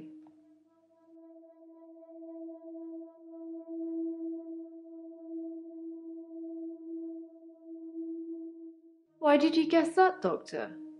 Because I've got time on my hands. Enough time to worry and protect my neighbours with a neighbourhood watch scheme. You're wrong. But I'll remember that.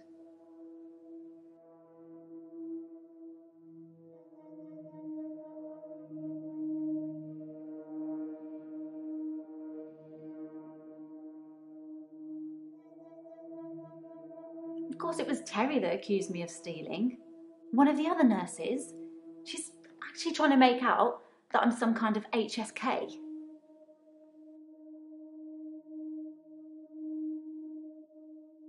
Healthcare serial killer.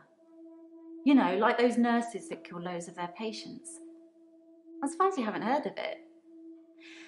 Anyway, because a few of my patients have died on me, and some of those patients have given me gifts, Terry thinks it means that I've been killing them off.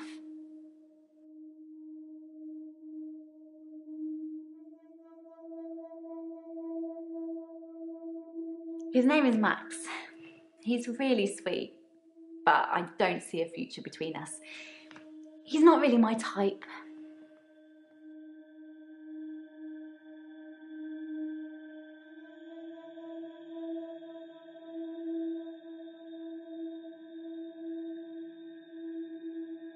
I've known Max a couple of years, but this is the first time we've been on a date. I don't think he's boyfriend material.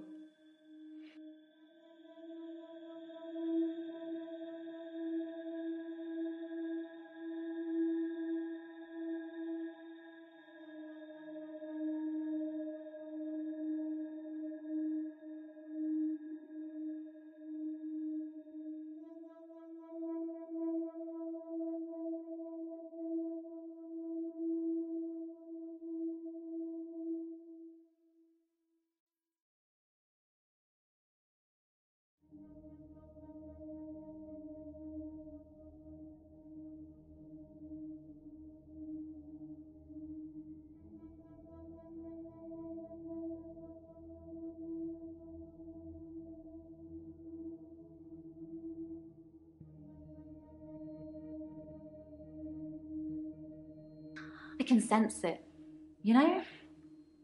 It's like when you're outside and there's a sudden change in the light or the air feels different and you know it's going to rain. It's like that. I always know when one of my patients is fading, even before the doctors know. Their energy changes. It sounds silly when I put it into words. I sound like my mum.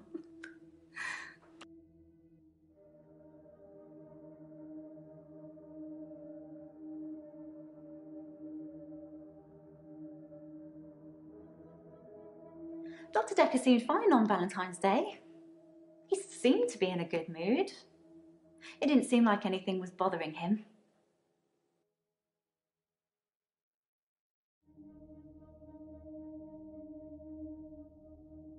You do something a lot, you're gonna miss it. I suspect I'll go back there soon, but it's helped with the blackouts. Lots of people find me attractive, but I've seen something truly beautiful. It makes me feel dull by comparison.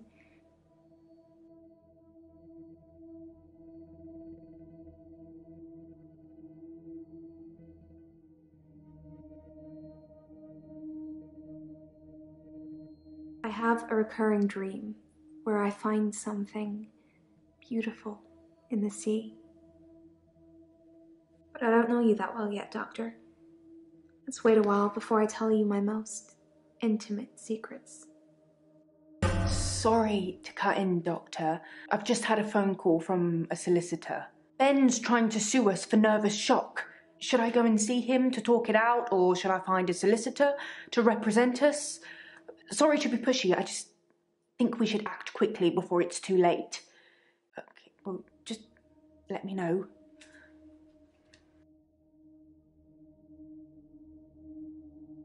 Wouldn't you like to know? Is our session up now?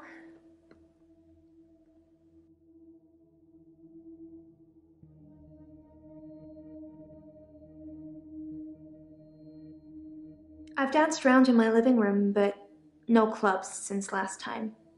I like dancing around in my underwear. Sometimes less.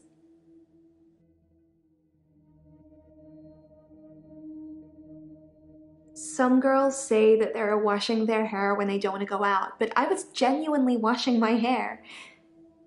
Do you think my hair is pretty, Doctor?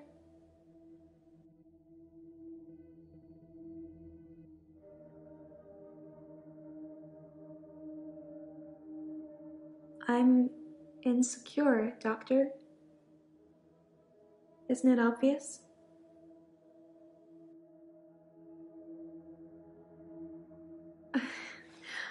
It's such a mess. But thank you. People are quick to put labels on everything. I suppose Dr. Dekker was more than just a therapist to me. We had a lot of things in common, but we weren't seeing each other.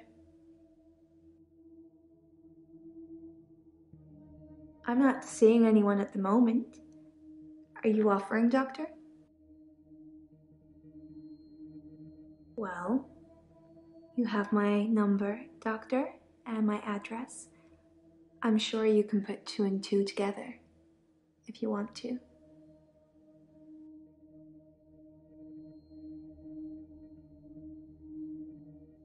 Yeah, I did get a call from him. He was rambling on about something to do with hypnosis. My mind literally switched off. It must have been good, though, because that was one of those nights when I slept through to the next day.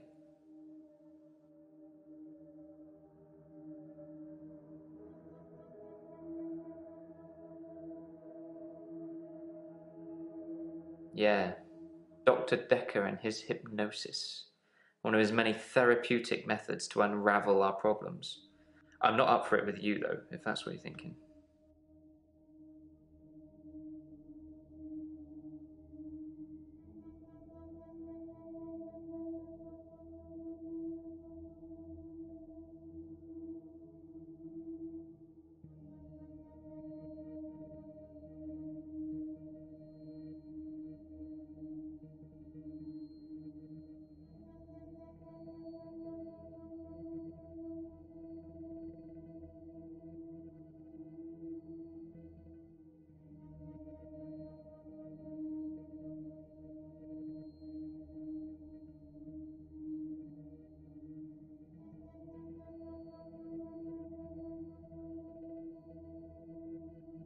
It's a sea creature, like an octopus.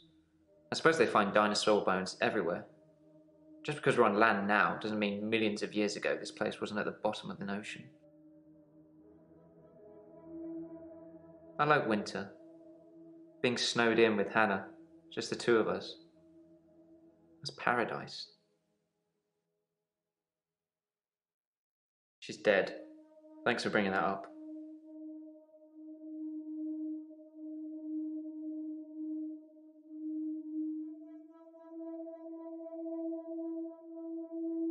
So, should I get a solicitor, or shall we try and talk it out with him?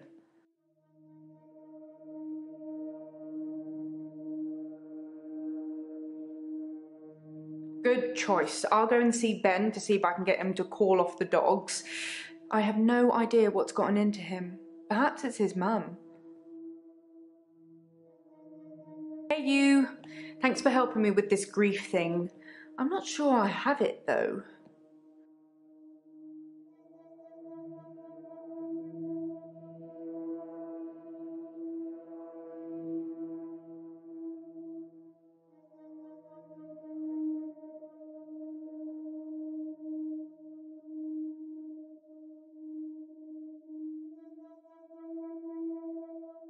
I don't really know where to start. I feel a bit numb. Maybe we should just talk about him.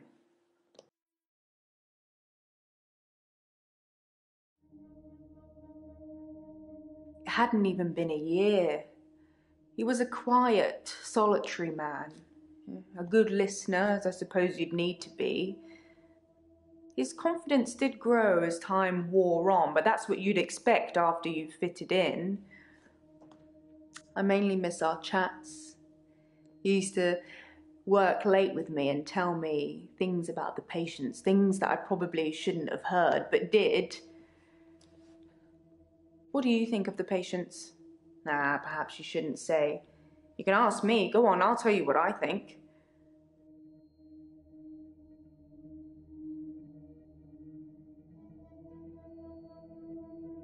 We'd work late together on all sorts of things.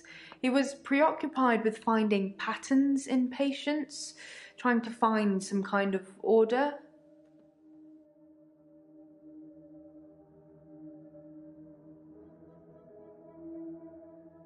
Mainly he was searching for a common experience the patients might have had. That's what led them to his office. He'd study everything, even the referral letters.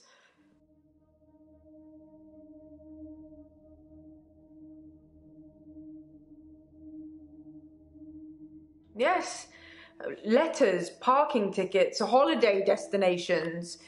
I find those referral letters... He was sure there was a pattern in them.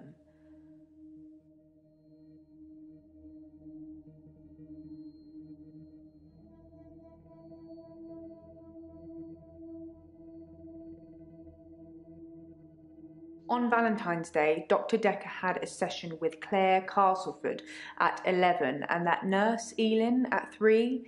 Everyone else cancelled. You should see this place Christmas Eve. I was at home though, so I don't actually know who came in.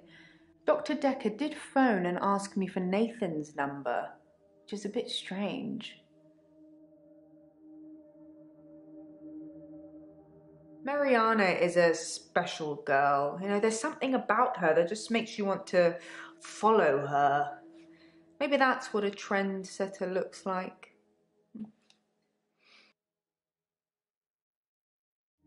I think Bryce has a lot of misdirected anger. I don't think I like him that much. Sometimes when things overrun, he's outside waiting for you, and he stares at me as if he's undressing me with his eyes. He's not the first person that's done that, but still, it feels worse coming from him.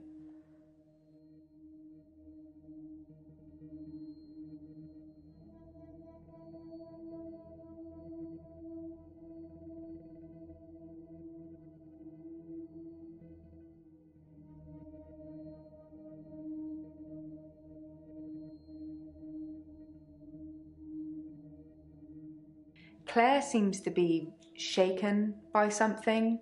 I offer her drinks every time she comes in, but she always refuses them. It's as if she just wants to come in, get her session over with, and then run off to do something else. It's a bit rude, isn't it? Elin seems like a lovely person. I'm not really sure why she's here. I just want to cuddle Nathan all up. He's such a mess. He's always in the same clothes. He barely talks to me though. It's the same hello every time. He reminds me of Tom.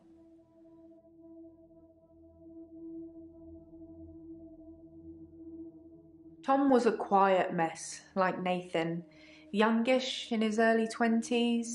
He taught piano, but he did have a strange hobby. Tom liked to base jump. That's basically falling from a huge building or mountain and pulling your parachute before you hit the ground. He started to think he could fly. Dr. Dekker tried to talk him out of it, but Tom had to prove his point. So one day, Tom decided to base jump without a parachute. Can you guess what happened? He did die. He was hit by a rock from further up the mountain. He never got to fly. Nathan thinks he knows what his problem is too, but if he's not careful, he'll get hit by that rock. I wish I'd said goodbye.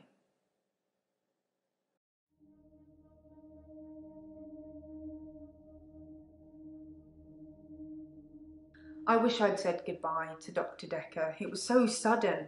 Here, then gone. He resigned anyway, but that's not the same, is it? Dr. Dekker resigned shortly before his murder. It's sad, but doctors come and go and only poor Jaya remains. I've got his resignation letter somewhere. I do all the hiring and firing around here. Well, Professor Alderby and the Trust technically do that.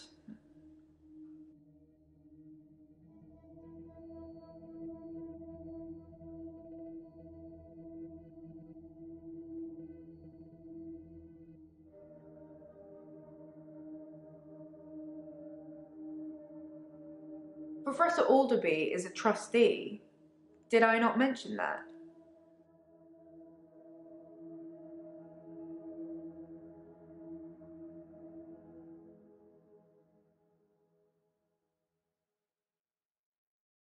It smashed. She was cuddling him like he was 6. He's 25.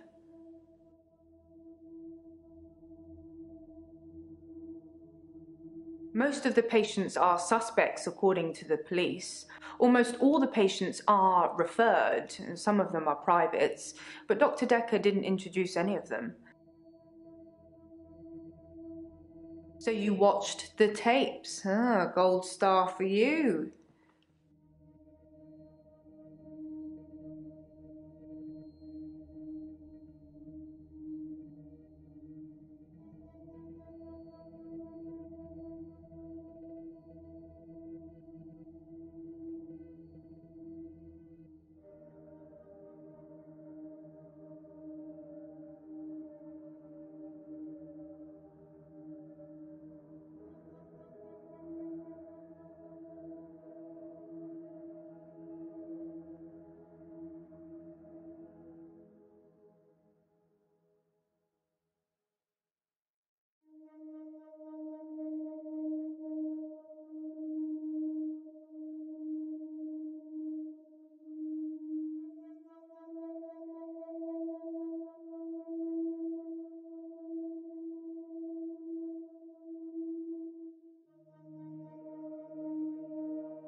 On Valentine's Day, Dr. Dekker had a session with Claire Castleford at 11 and that nurse, Elin, at 3.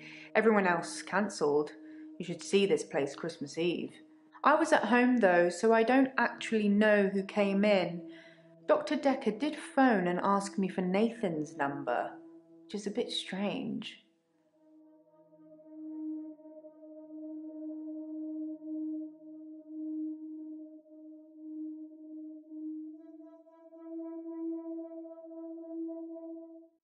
David Hunt. I can change my skin. Then skins. Dr. Dekker dated his patients. I had a hot date. We went out for drinks. I took photos of Jessica. Dr. Dekker did phone On Valentine's Day. and ask me for Nathan's number. There was a girl there. Am I wrong to keep the locket? I'm allowed to talk to her, aren't I? He was preoccupied with finding Photographs, patterns. rocking chair. I haven't been back to the beach since I had a bit of a shaky loop incident. where I find something I set fire beautiful in the sea. to Hannah's clothes in the garden. I dug the grave. I wish I'd said goodbye. Dr. Dekker cursed me. It didn't weigh enough to have a body in it.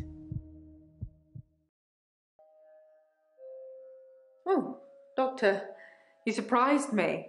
Reminds me of Officer Yates. Did I ever mention I had a special friend in the police force? Nah, it's not something you drop politely into a conversation. He's been doing some digging and he's found a couple things. There's a crime scene report that goes into all the gory detail that's about a patient you're seeing today, Claire. I'll put them both on the desk for you. And thanks for the grief counselling, by the way. It's really been helping, I'm so glad you're here.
I've been to the lake house regularly, keeping an eye on David.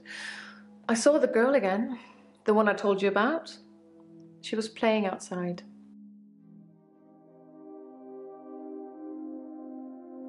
It makes for interesting reading, doesn't it?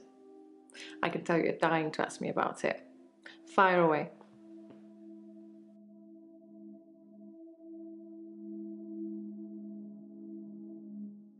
That's what it says. I can see you're confused. The police say that David is dead, fatally wounded when I stabbed him. The coroner says that David is dead. Everyone says that David is dead. There was even a funeral. But I know he's alive.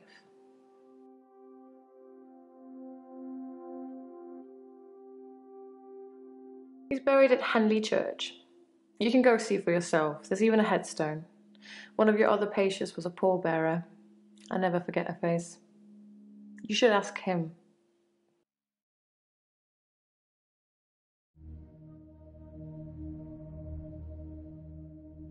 Bryce was a pallbearer for David.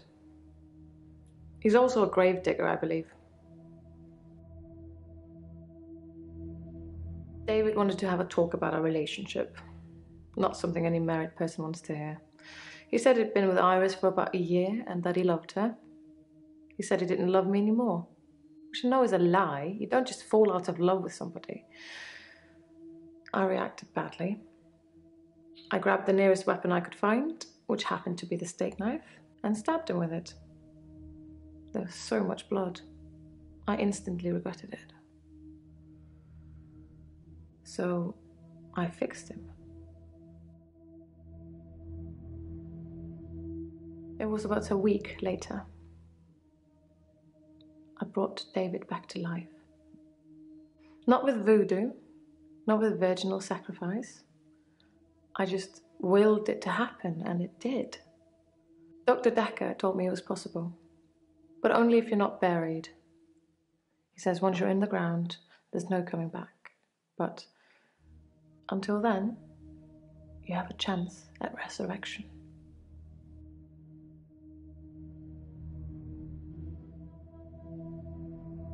Yes, resurrection. But now that I've seen the results, I don't think there's anything holy about it. I think reanimation is more an accurate term. Like, I'm an evil necromancer raising things from the dead.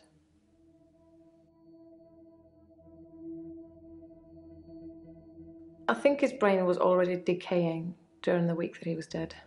Important bits. So when I brought him back to life, I didn't heal him completely. Just gave him life in the state he was in. I mean, he's hunting and killing things and trying to roast them on fires he can only light with matches, but that's about it. He's your basic Neanderthal. So I have a problem. I'm being charged with murder because the police don't know he's still alive, and I can't get David to vouch for me for obvious reasons. I think it would raise quite a few more questions than answers, which is why I'm hoping that you'd be able to help me. Considering the circumstances, I'd be grateful if you could see your way to declaring me temporarily insane at the time of the murder, to lessen my sentence. Because I'm not a killer, but I can't prove otherwise. You don't still think I'm a killer, do you, Doctor?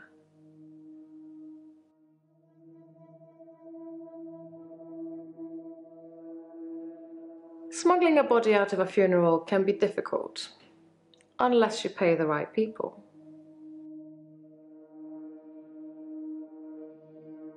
A paper spike is an odd thing to use as a weapon.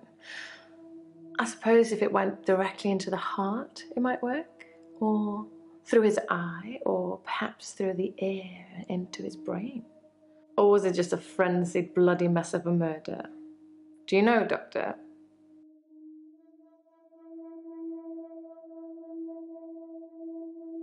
At worst, it's manslaughter. I didn't mean to kill him, I just stabbed him a bit. And although he was dead for a week, I brought him back to life.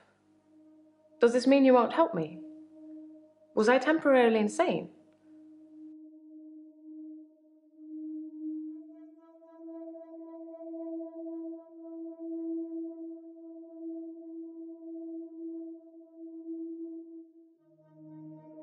Hello, Doctor. I've been thinking about our last session, and I just wanted you to know that I'm not a bad person. I know taking naked photographs is wrong, but you don't know what it's like until you face the same temptation. I'm assuming you don't know what it's like. Do you have an extra hour, Doctor?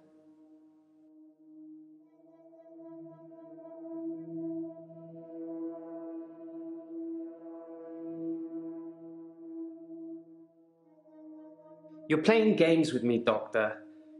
I was going to tell you what I know about the murder weapon, but now, well, now you just have to go without.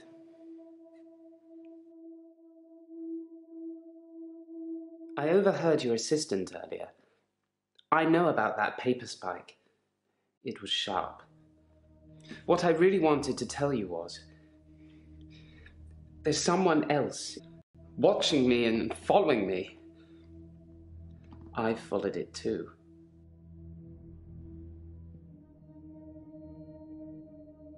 Dr. Dekker frequently used that paper spike on his desk as an example.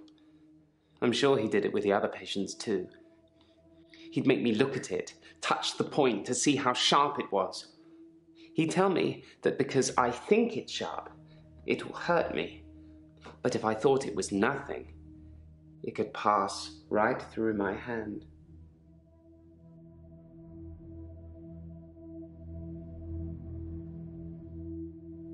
I spied on Dr. Dekker, not long before he was murdered. I'm not sure I should tell you what I saw in his basement.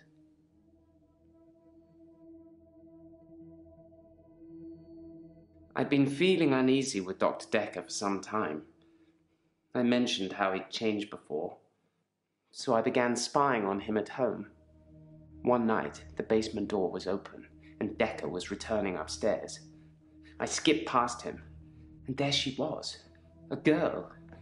It was difficult to tell. It was dark, and she was chained.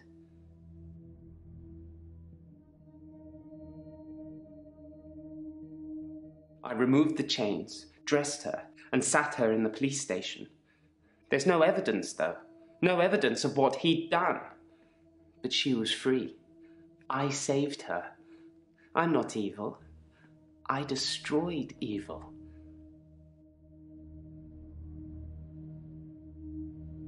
I don't know who it is.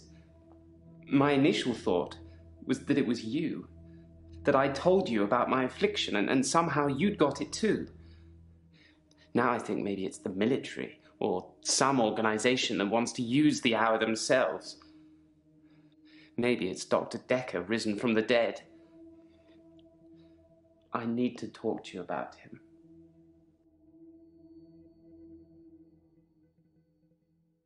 I'm surprised I haven't been approached earlier.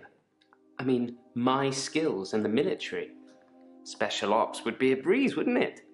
Waltz in past everyone during the midnight hour, get whatever you want, and return to friendly soil.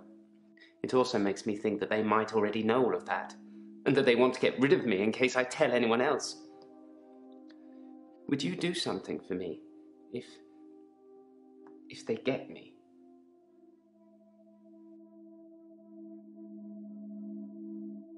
Would you tell Jessica I love her? She didn't really know me that well, but I did love her.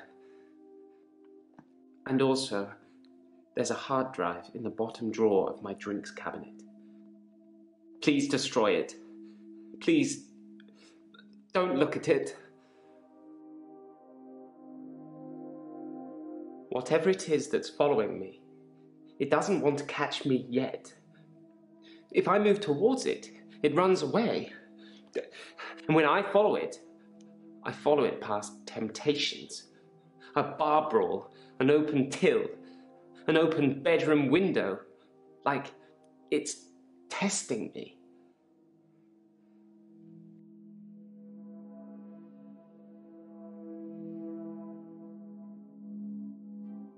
I split the brawl up. I did nothing. I'm not stealing any more. I looked in. Watching other people is somehow built into our genes, Doctor. There was an old woman in bed. I went inside. Her bed covers were smoking. I think she'd fallen asleep holding a cigarette. I took the covers and put them in the bath. She'd have died otherwise. And no, I didn't take any pictures.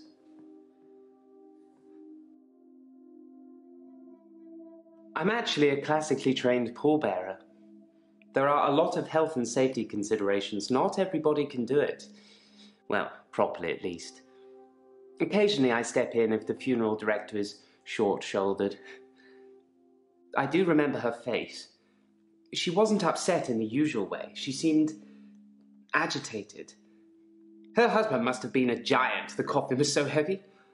I remember because aft port side sprained his ankle. That and he wasn't lifting correctly.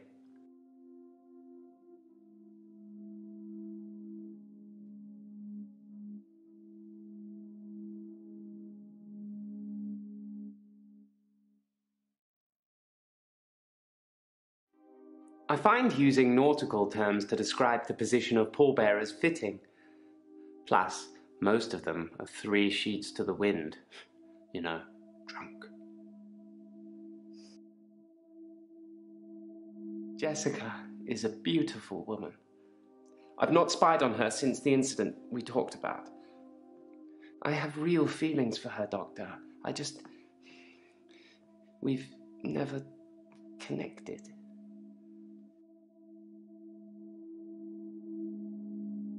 Thank you, Doctor. Thank you. It's nice you think I'm capable of such basic interaction with females. But I'm still in awe of her, really. I will think about it, though. I put my hand through a rusty nail at work today. It hurt like hell and bled like I'd been shot. I closed my eyes and thought, this isn't happening. The nail is just a worm, and it will wriggle through me. When I looked back, can you guess what I saw? When I looked back at my hand, it was healed. Look, see?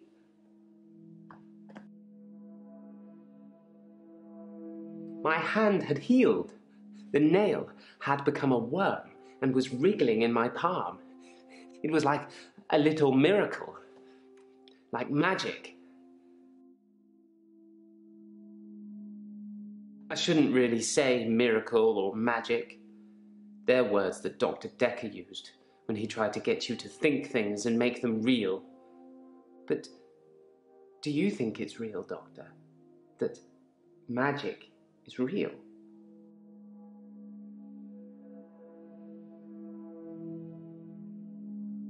And so it isn't. I envy you, Doctor. I wish I could be so sure.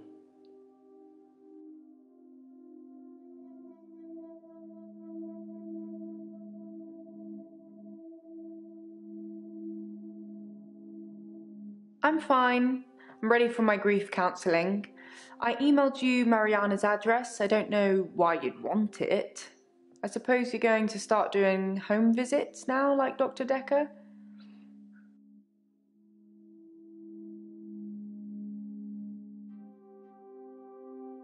Yes, Dr. Dekker started doing home visits for Mariana. He said she couldn't concentrate properly in his office. I hope you're not thinking of doing the same thing. I need you right where I can see you. Doctor, if you don't want it, don't text me and ask for it. It's all right. I don't mind doing menial tasks for you. Someone has to do them.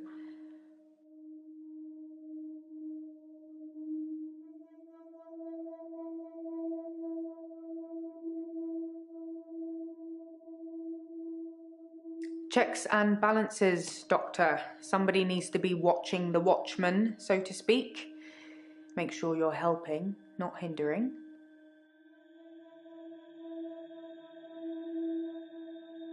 He probably did his fair share of helping and hindering. He was definitely helping in the beginning, but then seemed to lose sight of things.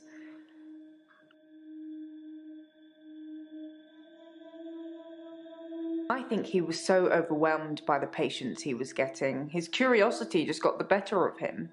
There was a definite turning point. Somewhere around the time Professor Alderby turned up, that seemed to unsettle him.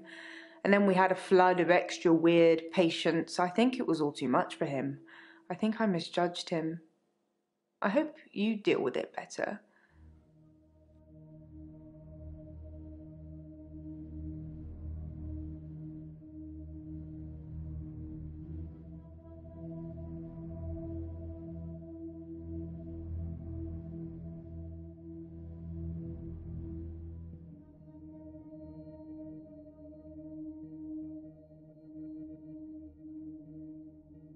I'm going to pretend that I didn't hear that.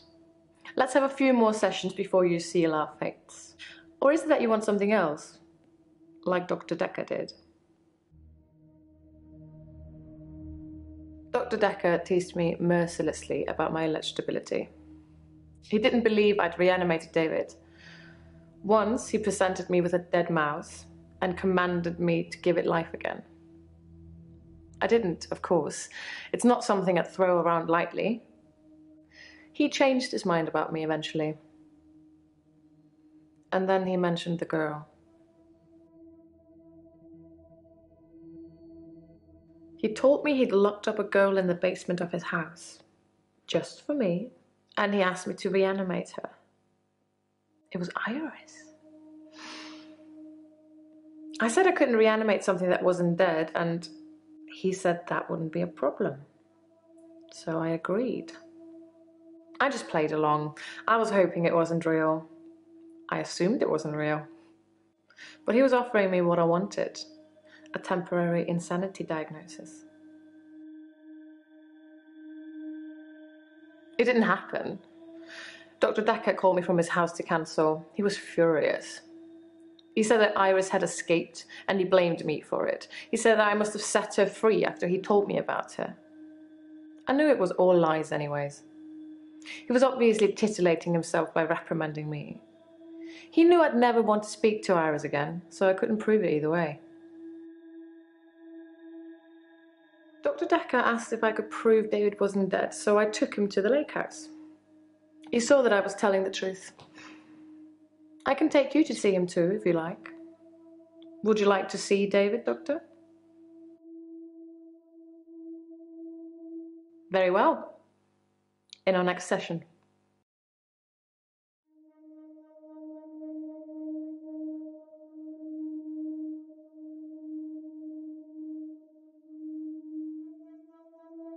I didn't speak to her this time. Something about her made me feel uneasy. I just watched her from the bedroom window. She'd caught a fish. She was holding it in her hands. You tell me. What could possibly explain that?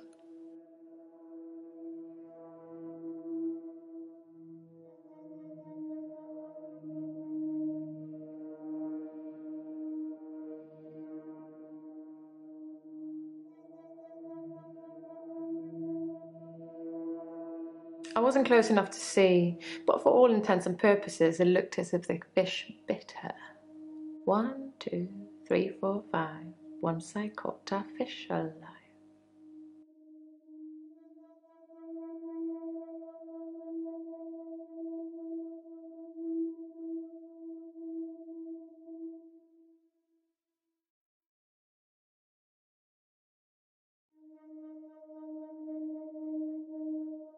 I assure you, David is not a ghost.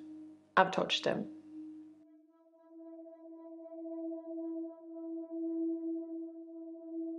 If David doesn't exist, then that means that I really did kill him. He really is buried, and I really should be going to prison for a very long time. That just doesn't seem right to me. It's more probable that I reanimated him under Dr. Dekker's guidance.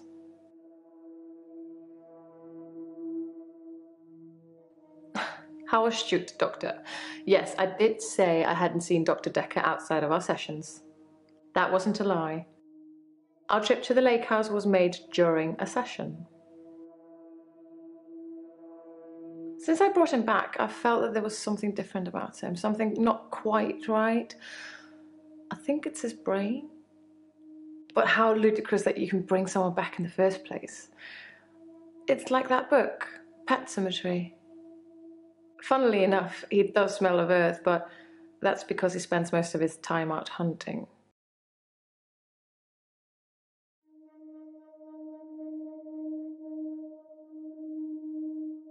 I think that's all settled now. We are agreeing to pay Ben £5,000 and he's agreeing not to say anything about what he saw. He thought he saw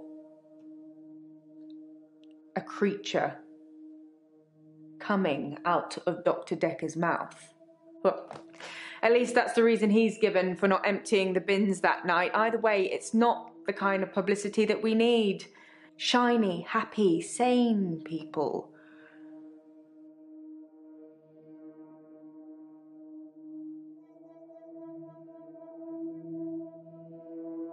It's in that police report that I gave to you. You should really take a look at it.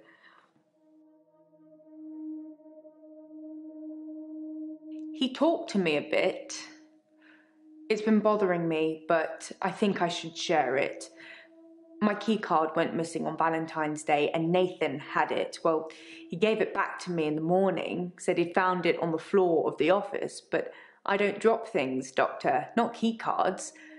I checked the access log and it was used at 10:05 on Valentine's night.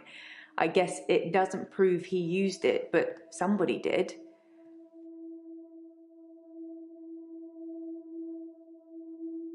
I haven't mentioned it to the police yet. I'm still thinking about it.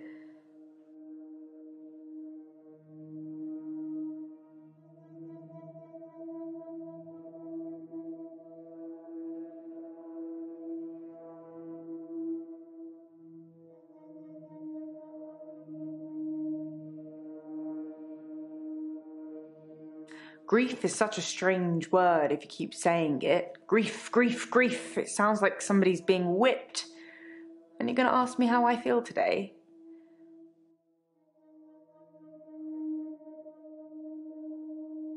Some mornings I come into work and still expect him to be here.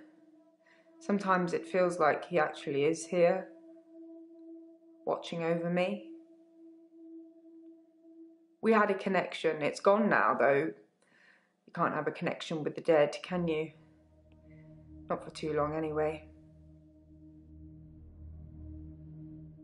Dr. Dekker asked me to have dinner with him for Valentine's. I refused, obviously, because you don't sleep where you eat or something like that. But it was flattering, especially with competition like Mariana around.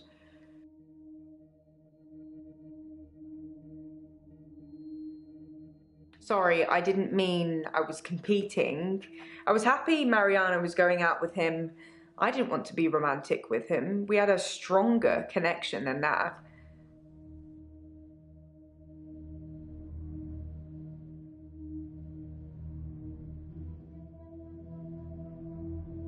Dr. Dekker and I shared some philosophy. We'd both read The Cult of the Kinetic Mind, and we agreed with a lot of what it said. Have you read that book, Doctor? In Cult of the Kinetic Mind, the author suggests that everyone is capable of psychokinesis and that the cult leaders specifically had these powers that turned their followers into disciples. It's not a fun read, but if you're into psychology, it's a blast.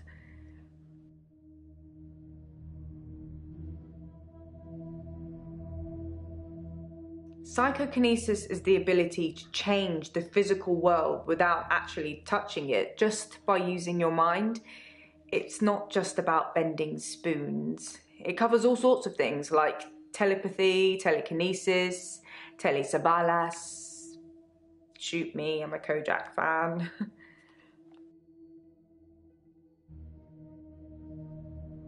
Like I said, all those cool things are in Cult of the Kinetic Mind, apart from Kojak, obviously. If you ever get a patient who thinks they can change the world with just their mind, then duck, just in case they can. But seriously, do a whole load of shrinking and make them better. Whether you believe in psychokinesis or not, you'll need to figure out your approach with those that do.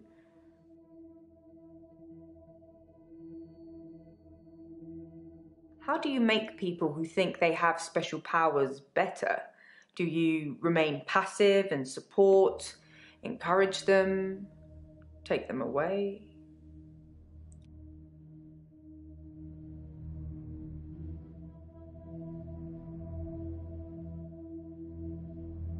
No, not at all in my experience.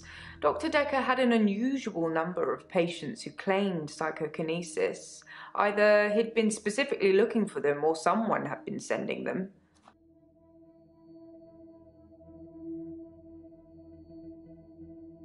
It's entirely possible that someone is targeting this practice with psychokinetic patients. To what end, I don't know. It's no coincidence that most psychokinetic patients are diagnosed as insane, or at least temporarily insane. It's a handy diagnosis if you're facing criminal prosecution, especially if it's for murder.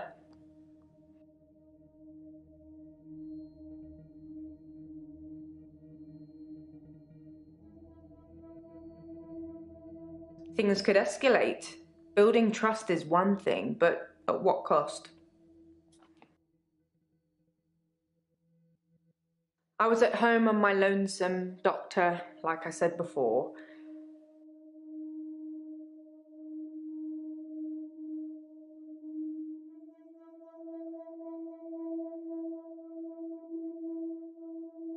Oops, that was a strange thing to say, wasn't it? Whipped. Am I all whips and chains in the bedroom or dominant in the boardroom? Don't answer that, it's not a question. It's early days for a harassment suit yet, what with Ben's nervous shock already.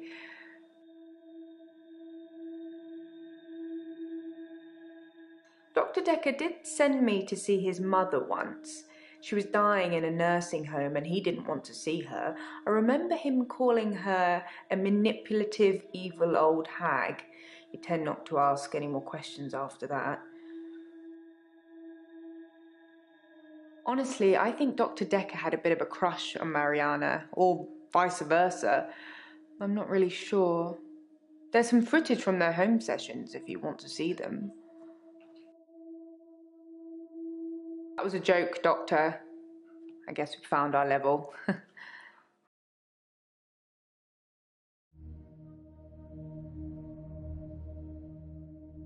Professor Warwick, I'm a physicist. Where's Dr. Dekker? Is he really? Actually dead? Not a worthy adversary after all, then. Dr. Dekker challenged me. He tried to use my theories against me. Quantum theories. Do you really want to know? Dekker's eyes used to glaze over whenever we talked about that. He didn't believe in quantum physics. As if it's something that you can optionally believe in. Well, it started with an experiment. Have you heard of quantum suicide, Doctor?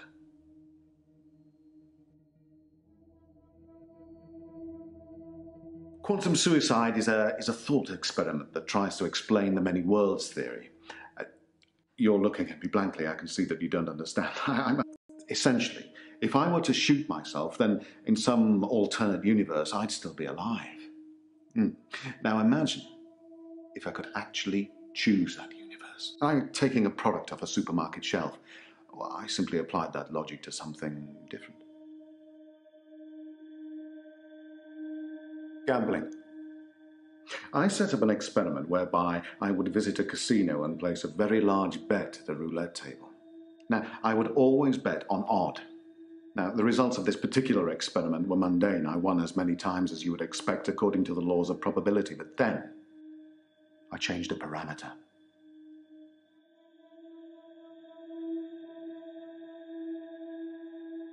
Quantum suicide required a loss of life to make it a realistic thought experiment.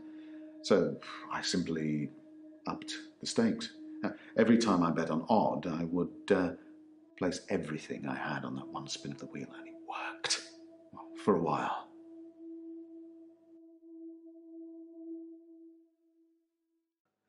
Dr. Dekker killed it, and I can't get it back.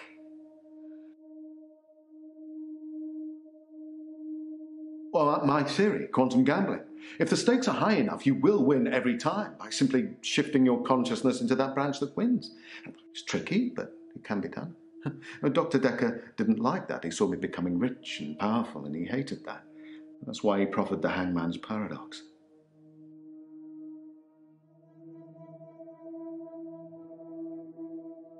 Well, imagine a judge sentences you to death. Now, it will be Monday or Tuesday next week, but it will be a surprise. Well, which day do you think you'll be executed?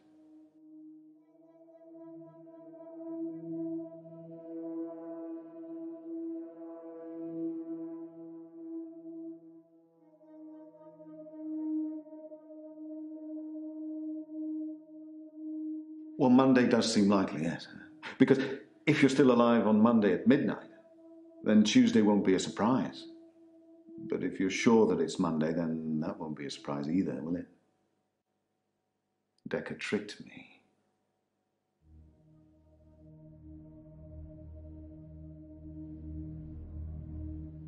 He told me that sometime in the future I would lose a bet, that I would lose all of my money. Now, this didn't seem likely because I had quantum gambling on my side and it was working. But he unnerved me. He made me doubt myself. And then it happened. Recently, I lost everything that I'd managed to build up since Vanessa left me.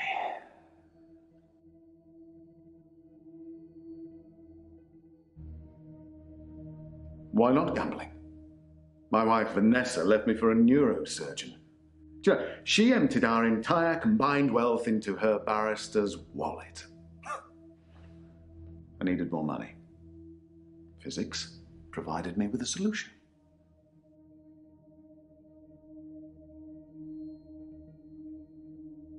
Honestly? Well, I think he feared quantum physics. He didn't like things being explained in terms of science, almost as if he'd have preferred chaos. We were married for 14 years, 7 months and 3 days. Vanessa couldn't have children, at least that's what she told me. She grounded me in reality.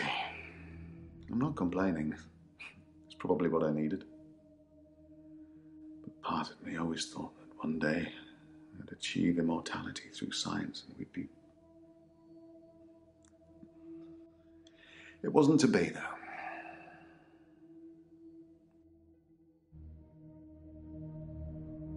Well, yes, it bothered me, especially now that I find out that she's pregnant. Oh, no, it wasn't a rocket scientist that was required, but a brain surgeon, it seems. I have considered putting that neurosurgeon onto his darkest timeline. But I'm not a killer, it would seem. I was at a fundraiser for a charity called Mindstretch Outreach. Don't know how I got roped into that, I can't remember. But it was full of very clever children with bizarre outlooks on life. And Jaya. It was Jaya who asked me to go.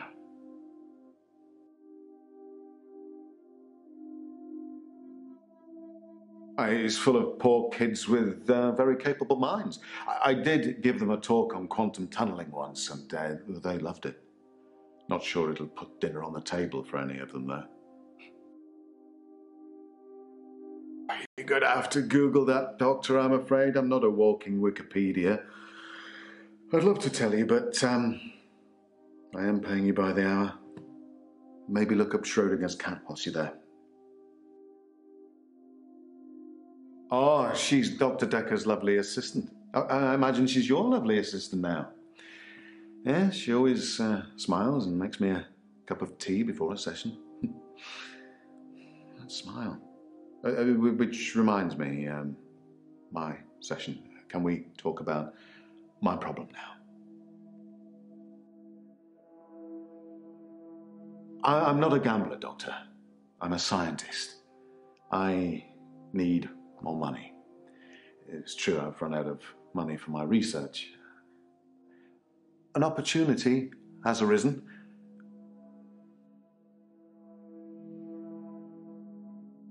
Quantum gambling. It's a pet project. It's got nothing to do with work. But if I don't have significant amounts of money to lose, then there won't be enough jeopardy for the experiment to work.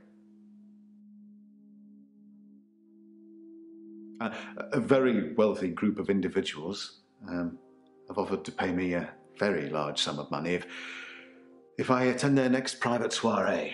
They don't want a talk or anything like that. They want a practical demonstration. They'll pay me £1 million if I can successfully survive 6 rounds of Russian roulette. Now, I am worried because of what Dr. Dekker said, but, well, I can't help but thinking that the stakes are so high I can't possibly lose. What do you think, Doctor? Should I take them up on their offer?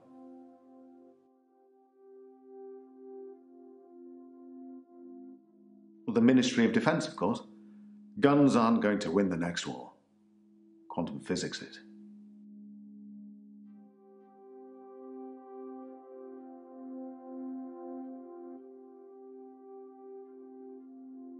No. No, I suppose you're right. In a darker timeline, you probably said yes and I'm dead now. I earn good money where I work. How do I stop losing it? I take your point. But I suppose to decide whether to continue gambling or to stop gambling is a gamble within itself, isn't it? Well, my time is up. Will we be having another session or... No, don't answer that. It'll turn you into a gambler like me. Infectious. Isn't it?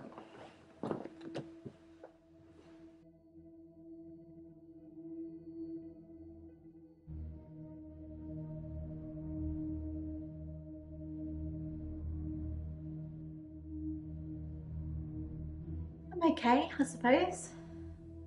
Work's fine. Hilda's fading fast. Terry's Terry. I feel a bit sad, to be honest. I gave all my keepsakes back.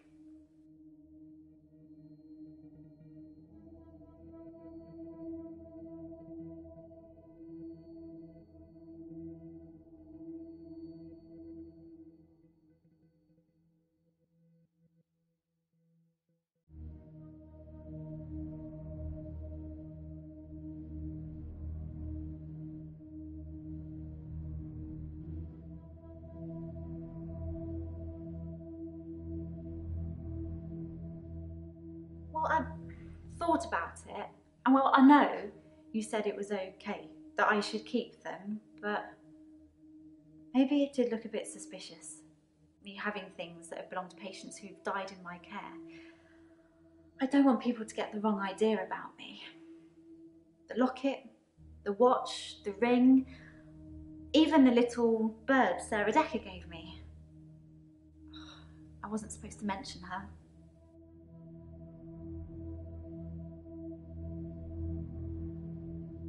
Dr. Dekker's mother. She was one of my first patients, but she died a while ago.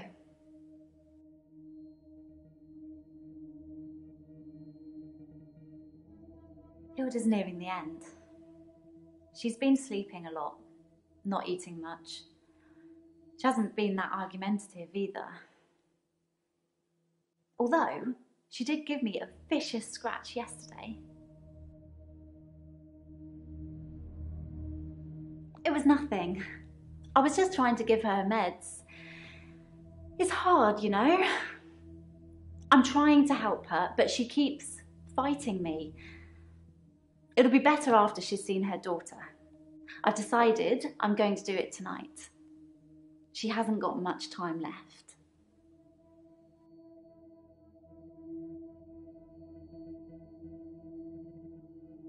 You know the answer to that, Doctor. What have we been talking about? What can I do for Hilda that will make it all better?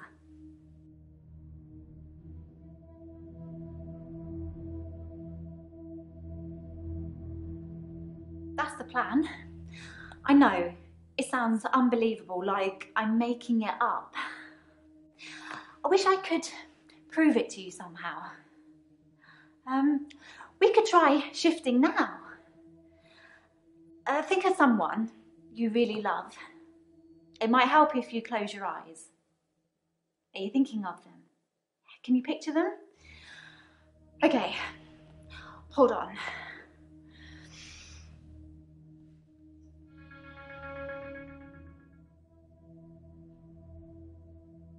Oh, sorry, I don't think it's going to work. On the bright side, that probably means you're not going to die anytime soon.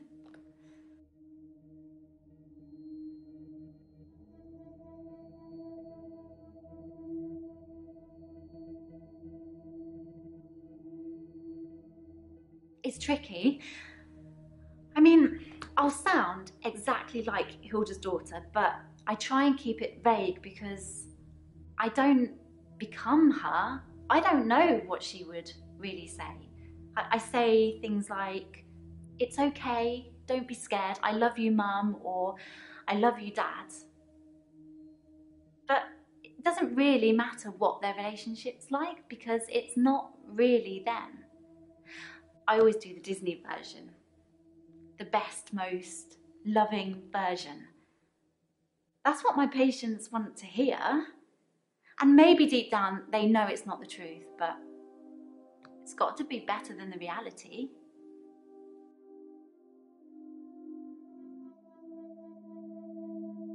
Does it really matter if it isn't the truth? Isn't it worth it if it brings them peace? Tell me honestly, doctor, do you really think that what I'm doing is wrong?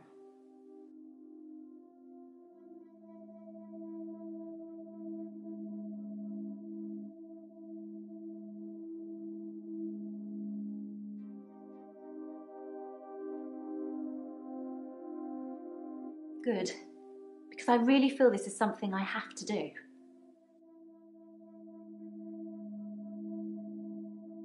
I know it's silly, but those things meant a lot to me. They were reminders that I'd helped those people.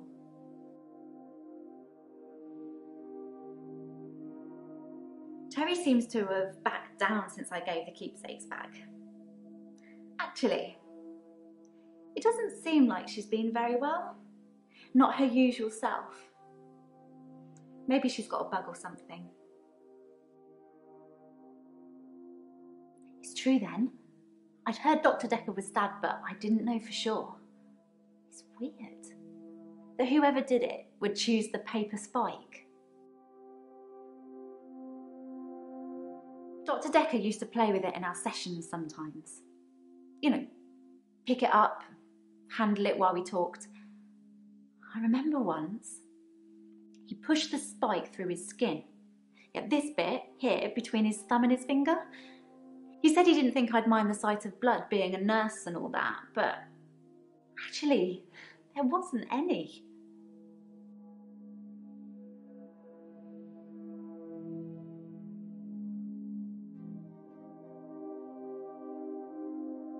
I was a bit freaked out. At first, I thought it was a trick. A magic trick, you know? Like some kind of therapeutic test. Show the patient this retractable spike and see how they react. But it wasn't. The spike was real. Dr. Dekker gave me the paper spike to try. It wasn't fake. It was pretty sharp, actually. I don't know how he did it. He said he just thought that it wouldn't hurt him, so it didn't.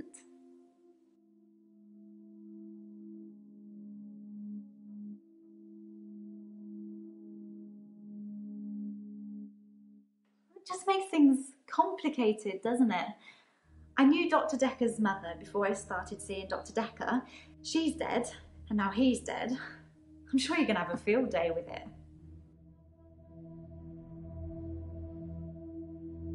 Yeah, that's the reason I came to see him. I knew she was dying, but he refused to talk to me unless I booked a session, so I did. And well, here we are.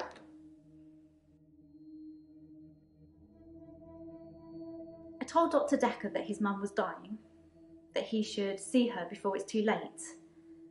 But he wasn't interested. It wasn't like he hated her, it was just like it wasn't important. He asked me to take care of it for him. He did send his assistant along to see her once. Sorry, your assistant.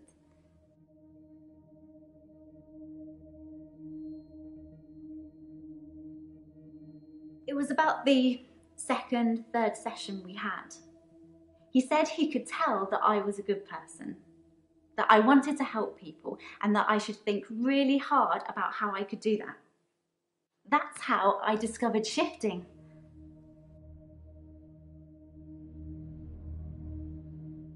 All Dr. Dekker did was encourage me to think. But the shifting, that's all me. And my mum's a psychic, and my sister's an empath, but I was just ordinary. I always felt like I wasn't special, like I was missing out.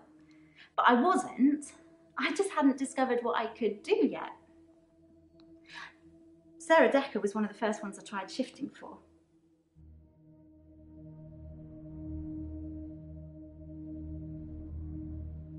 I didn't really know what I was doing that first time. I mean, I didn't actually expect anything to happen. I just thought, what would really help this woman? I thought maybe she would just imagine that he was there. But it actually happened. I changed into him, Dr. Dekker. It blew my mind.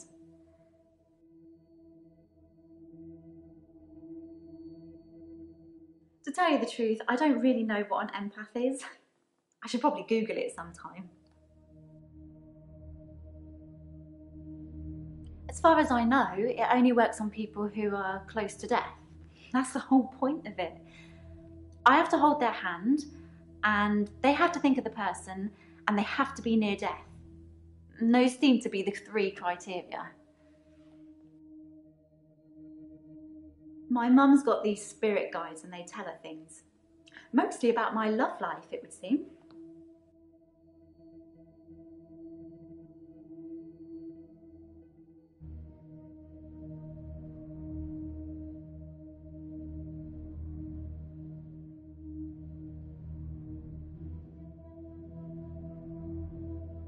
You've got a good memory, Doctor.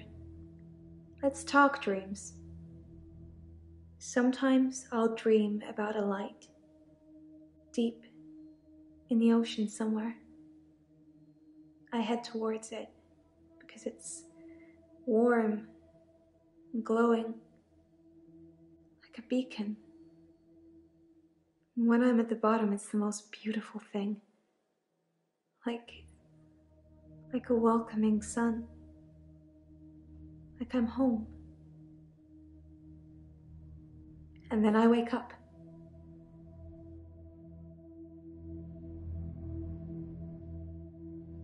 Dr. Dekker used to put my checks on that thing. I guess someone thought they weren't getting value for money.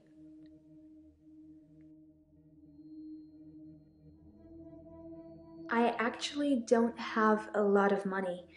Sometimes a therapy check would bounce, but Dr. Dekker would be okay with it.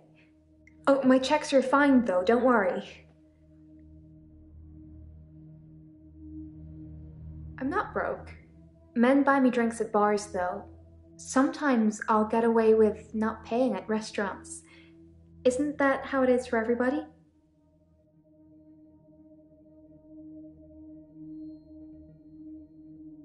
I mainly like drive-thrus. I don't like crowds, and I find it difficult to stay in the same place for too long. I guess I'm a fidget.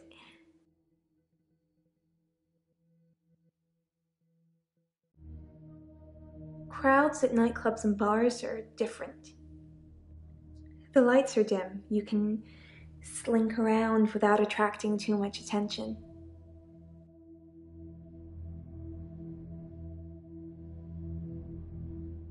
Sometimes I'll kiss a guy in a club, and then he just follows me wherever I go. It's creepy. I don't want everyone seeing that.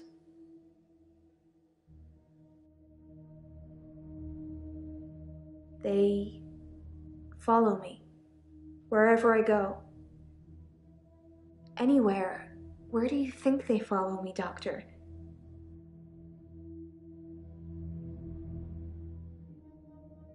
It depends where they follow me.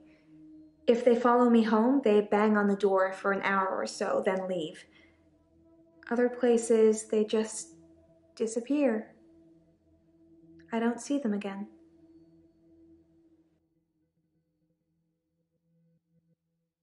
They don't just disappear into thin air. I think they return to the place I found them.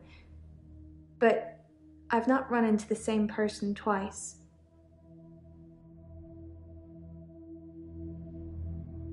It's so beautiful. It calls me. It's like I'm in a trance. What does the dream mean, Doctor?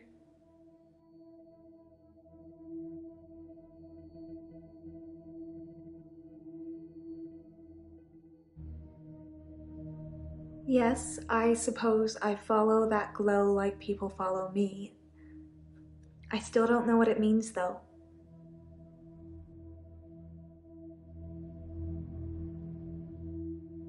I'm okay. Thanks for asking.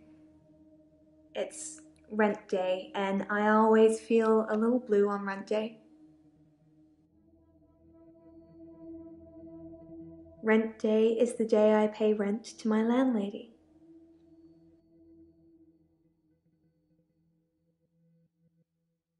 I've had no blackouts, and I haven't been to the beach since our last session. But I think I will today. Do you want to come with me to the beach?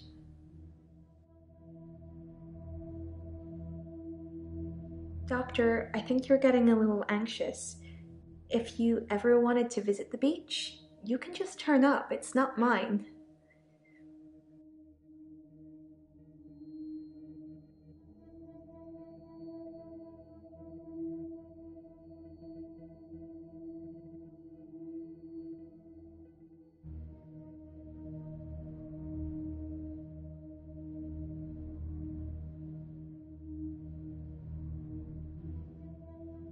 It's just good manners to accept when someone offers to buy you a drink.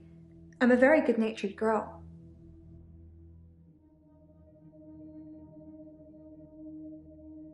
Don't you think I'm sweet, Doctor?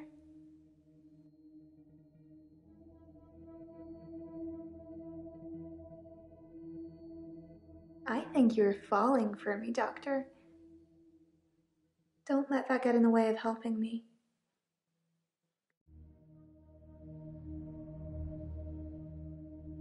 Are we still talking about him? And I thought you were just interested in me, Doctor.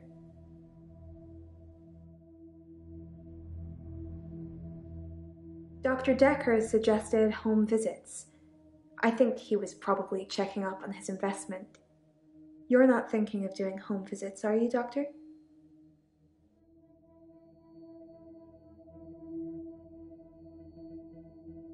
That's good. I'm not sure I can afford any more of your time. Yes, they follow me home. They're silent. It's like a trance.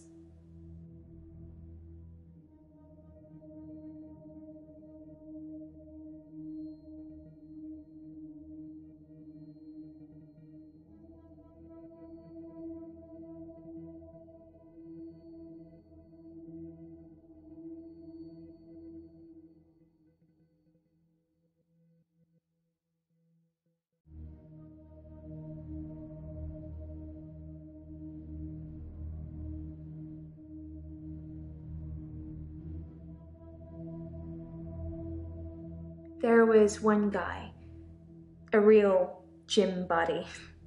I let him into the bedroom, but nothing I did would stop him just staring at me. It was creepy. I got him to follow me outside, and then I just shut the door.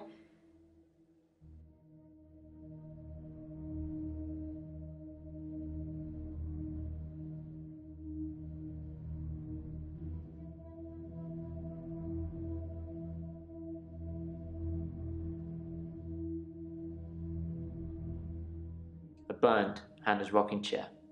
The day moved forward. It was a good choice. I'm not sure I've got much left of hers now. I've burnt most of it, or given it away, just to make the days move forward. There was a moment when I was attacking a Salvation Army bin, but I gave in.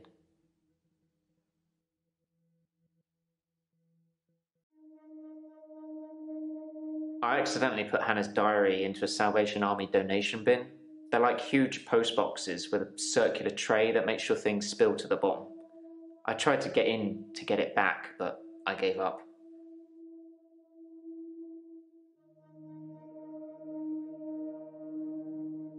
I read the last few weeks of Hannah's diary a while ago. I must have accidentally dropped in some clothes for the Salvation Army bin. It's funny, because I wasn't going to read it. She said she'd fallen out of love with me, that she was going to break off the engagement, that she didn't love me anymore. I regretted it.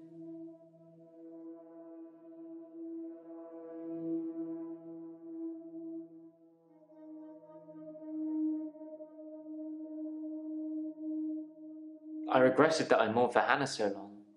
I regret the grief. I regret all the days I slept through because of it. Had I known she didn't love me anymore, things would have been different. I'm a bit angry now. If I had that day over again, I may just still pull out in front of the driver.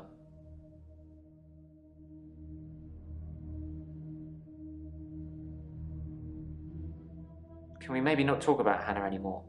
And thanks for the dating advice, by the way.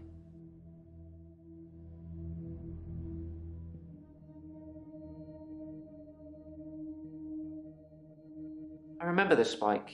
It was very sharp. Dekker used to fool around with it during the sessions, but I mostly just kept my head down. Most of the time it paid not to look at what he was doing. I signed up for a dating website. It's a bit easy, to be honest. If I message something they don't like, I change it when the day replays. It's not very honest. If I'm being honest, I'd probably rather ask out one of the patients I've seen here. The friendly redhead with the accent. I've told you all I know about Dr. Dekker. He started out good, then turned a bit crazy towards the end. When you start giving people more problems as a therapist, that's a bit crazy. I started out with depression. Now I seem to repeat days. Even if you don't believe the repeat days, then I clearly have extra mental health problems that he's given me. I think that he possibly cursed other people, a bit like he cursed me. Sometimes you could see he was bursting to tell me about it, but he couldn't. He was ecstatic with power.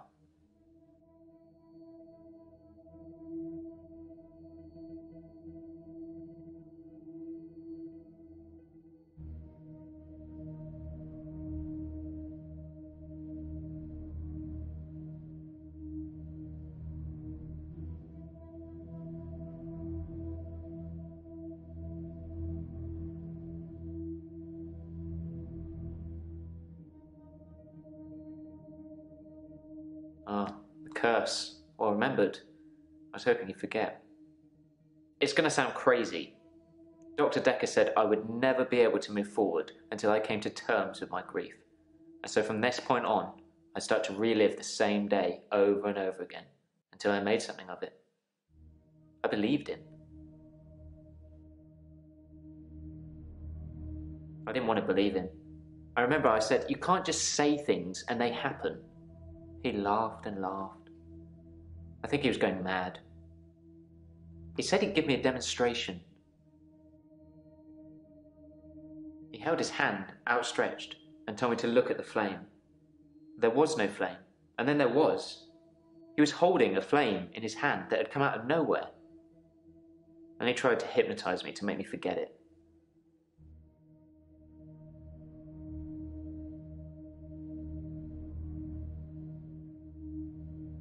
I didn't forget seeing the flame. He wanted me to forget it all, but I didn't. For whatever reason, he couldn't undo what he'd done. I was scared. I pretended like the hypnosis had worked.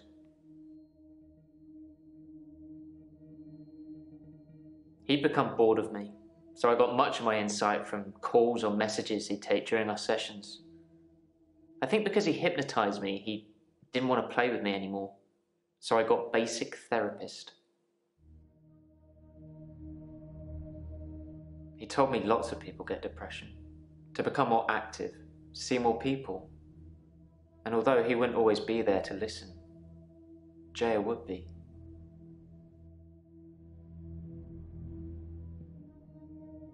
Yeah, I talked to her quite a lot. I'm not sure how many days of that she'd remember. She seemed to care, which is more I can say for Dekker.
He talked to me a bit. It's been bothering me, but I think I should share it.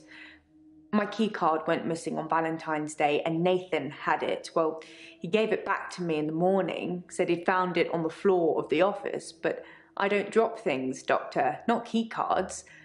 I checked the access log and it was used at 10:05 on Valentine's night. I guess it doesn't prove he used it, but somebody did.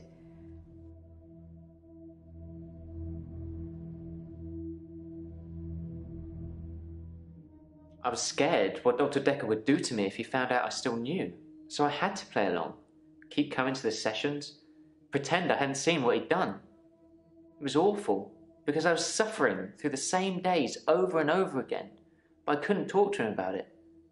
Because he'd know.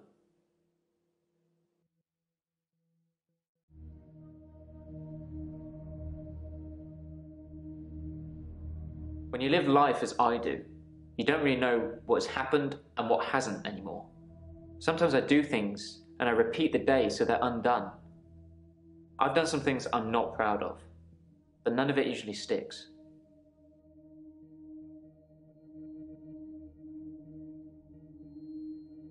Dekker was a dangerous person.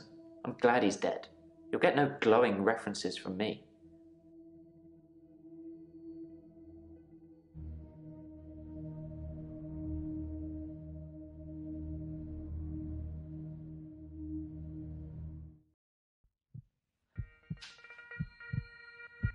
You can stop looking at me like that. You've made me do this. And don't try and escape. You're all tied up. Now tell me the truth. Is this a dream?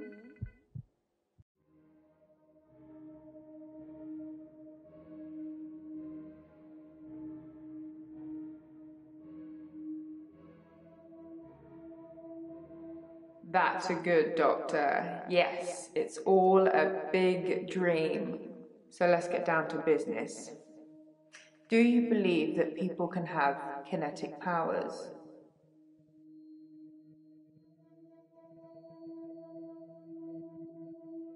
And how do we treat people with kinetic powers? Do we encourage them or do we discourage them?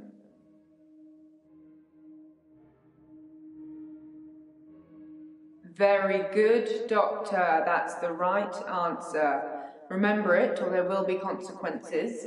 Now, since I'm here, let's have a little bit of fun. Shall we, Doctor?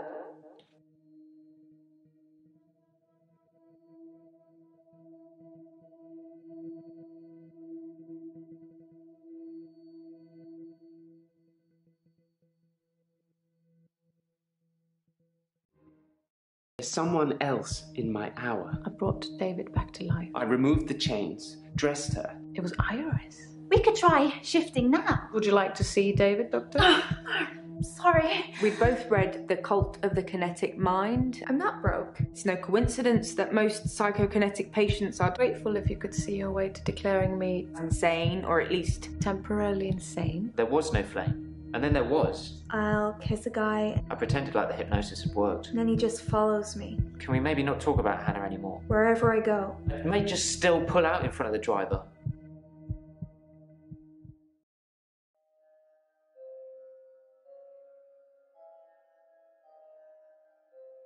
Morning, Doctor. You're looking a bit unwell. Are they getting you all wound up? Well, Dropbox. Apparently, Dr. Dekker lent Mariana some money. Sounds dodgy, doesn't it? I also got the toxicology report back from Officer Yates, and shocker, Dr. Dekker had... Sorry, you just have to read it. I should have spoiler alert tattooed on my forehead. And can we not do the grief counselling thing today? I'm all sorts of behind on work and I'm getting more stressed out watching it all pile up. If you need anything though, I'm here.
Yo.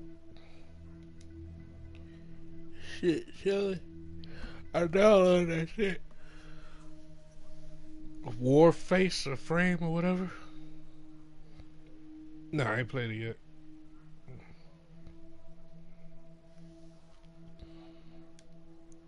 I'm playing this other fucking game I got all hooked up into. Nah, it's one of those live action, like, fucking mystery type shit, yeah.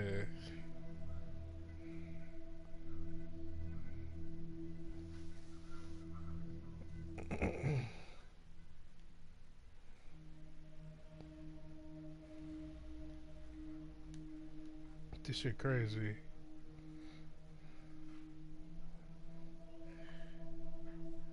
What's temazepam? Why are you asking?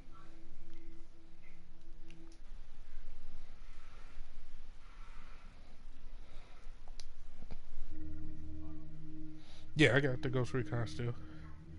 I was just, boy, Mac got it. I was trying to get him.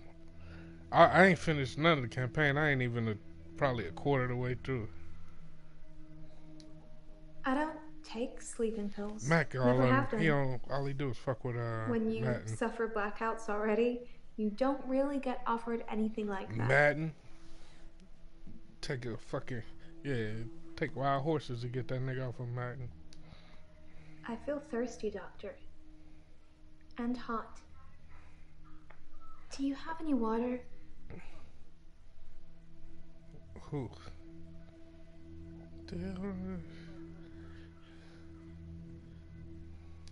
I've been drinking a lot of water recently. I didn't go to the beach. I didn't go to the sea. I said I would, but I didn't. I've been feeling this way for a while. It's like it's getting worse because I didn't go to the sea. It's like I'm having...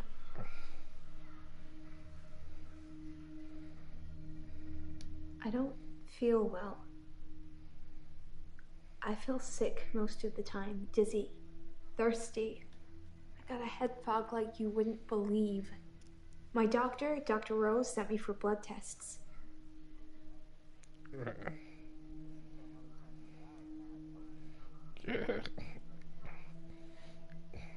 Let me finish this interrogation of this bro. Dr. Rose thinks maybe I have a vitamin deficiency. I can tell she has no idea. She smiles, but she hasn't got any answers. I think I probably need to go back to the beach. The sea, Doctor. It's calling me. Fuck.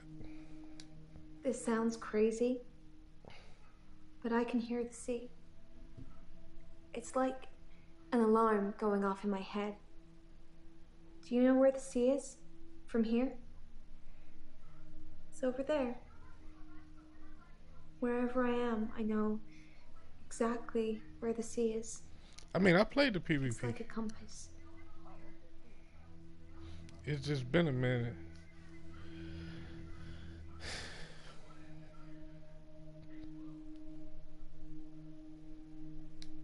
I hear a sound like singing, calling me.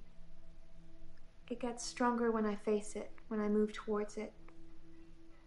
That's how I know where the sea is. But when I don't go to the sea, I feel like the sound gets louder all the time. I'm having trouble sleeping.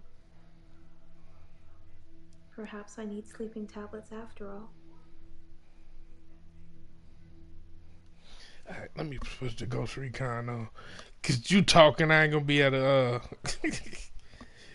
go through that. Nah, it's cool. I'm gonna turn it on. I've been on that shit for about 3 hours anyway. What am I looking for? Ghost Recon. I seen that shit earlier. I know I got it. Cause I went to it earlier. Why is it there? It is.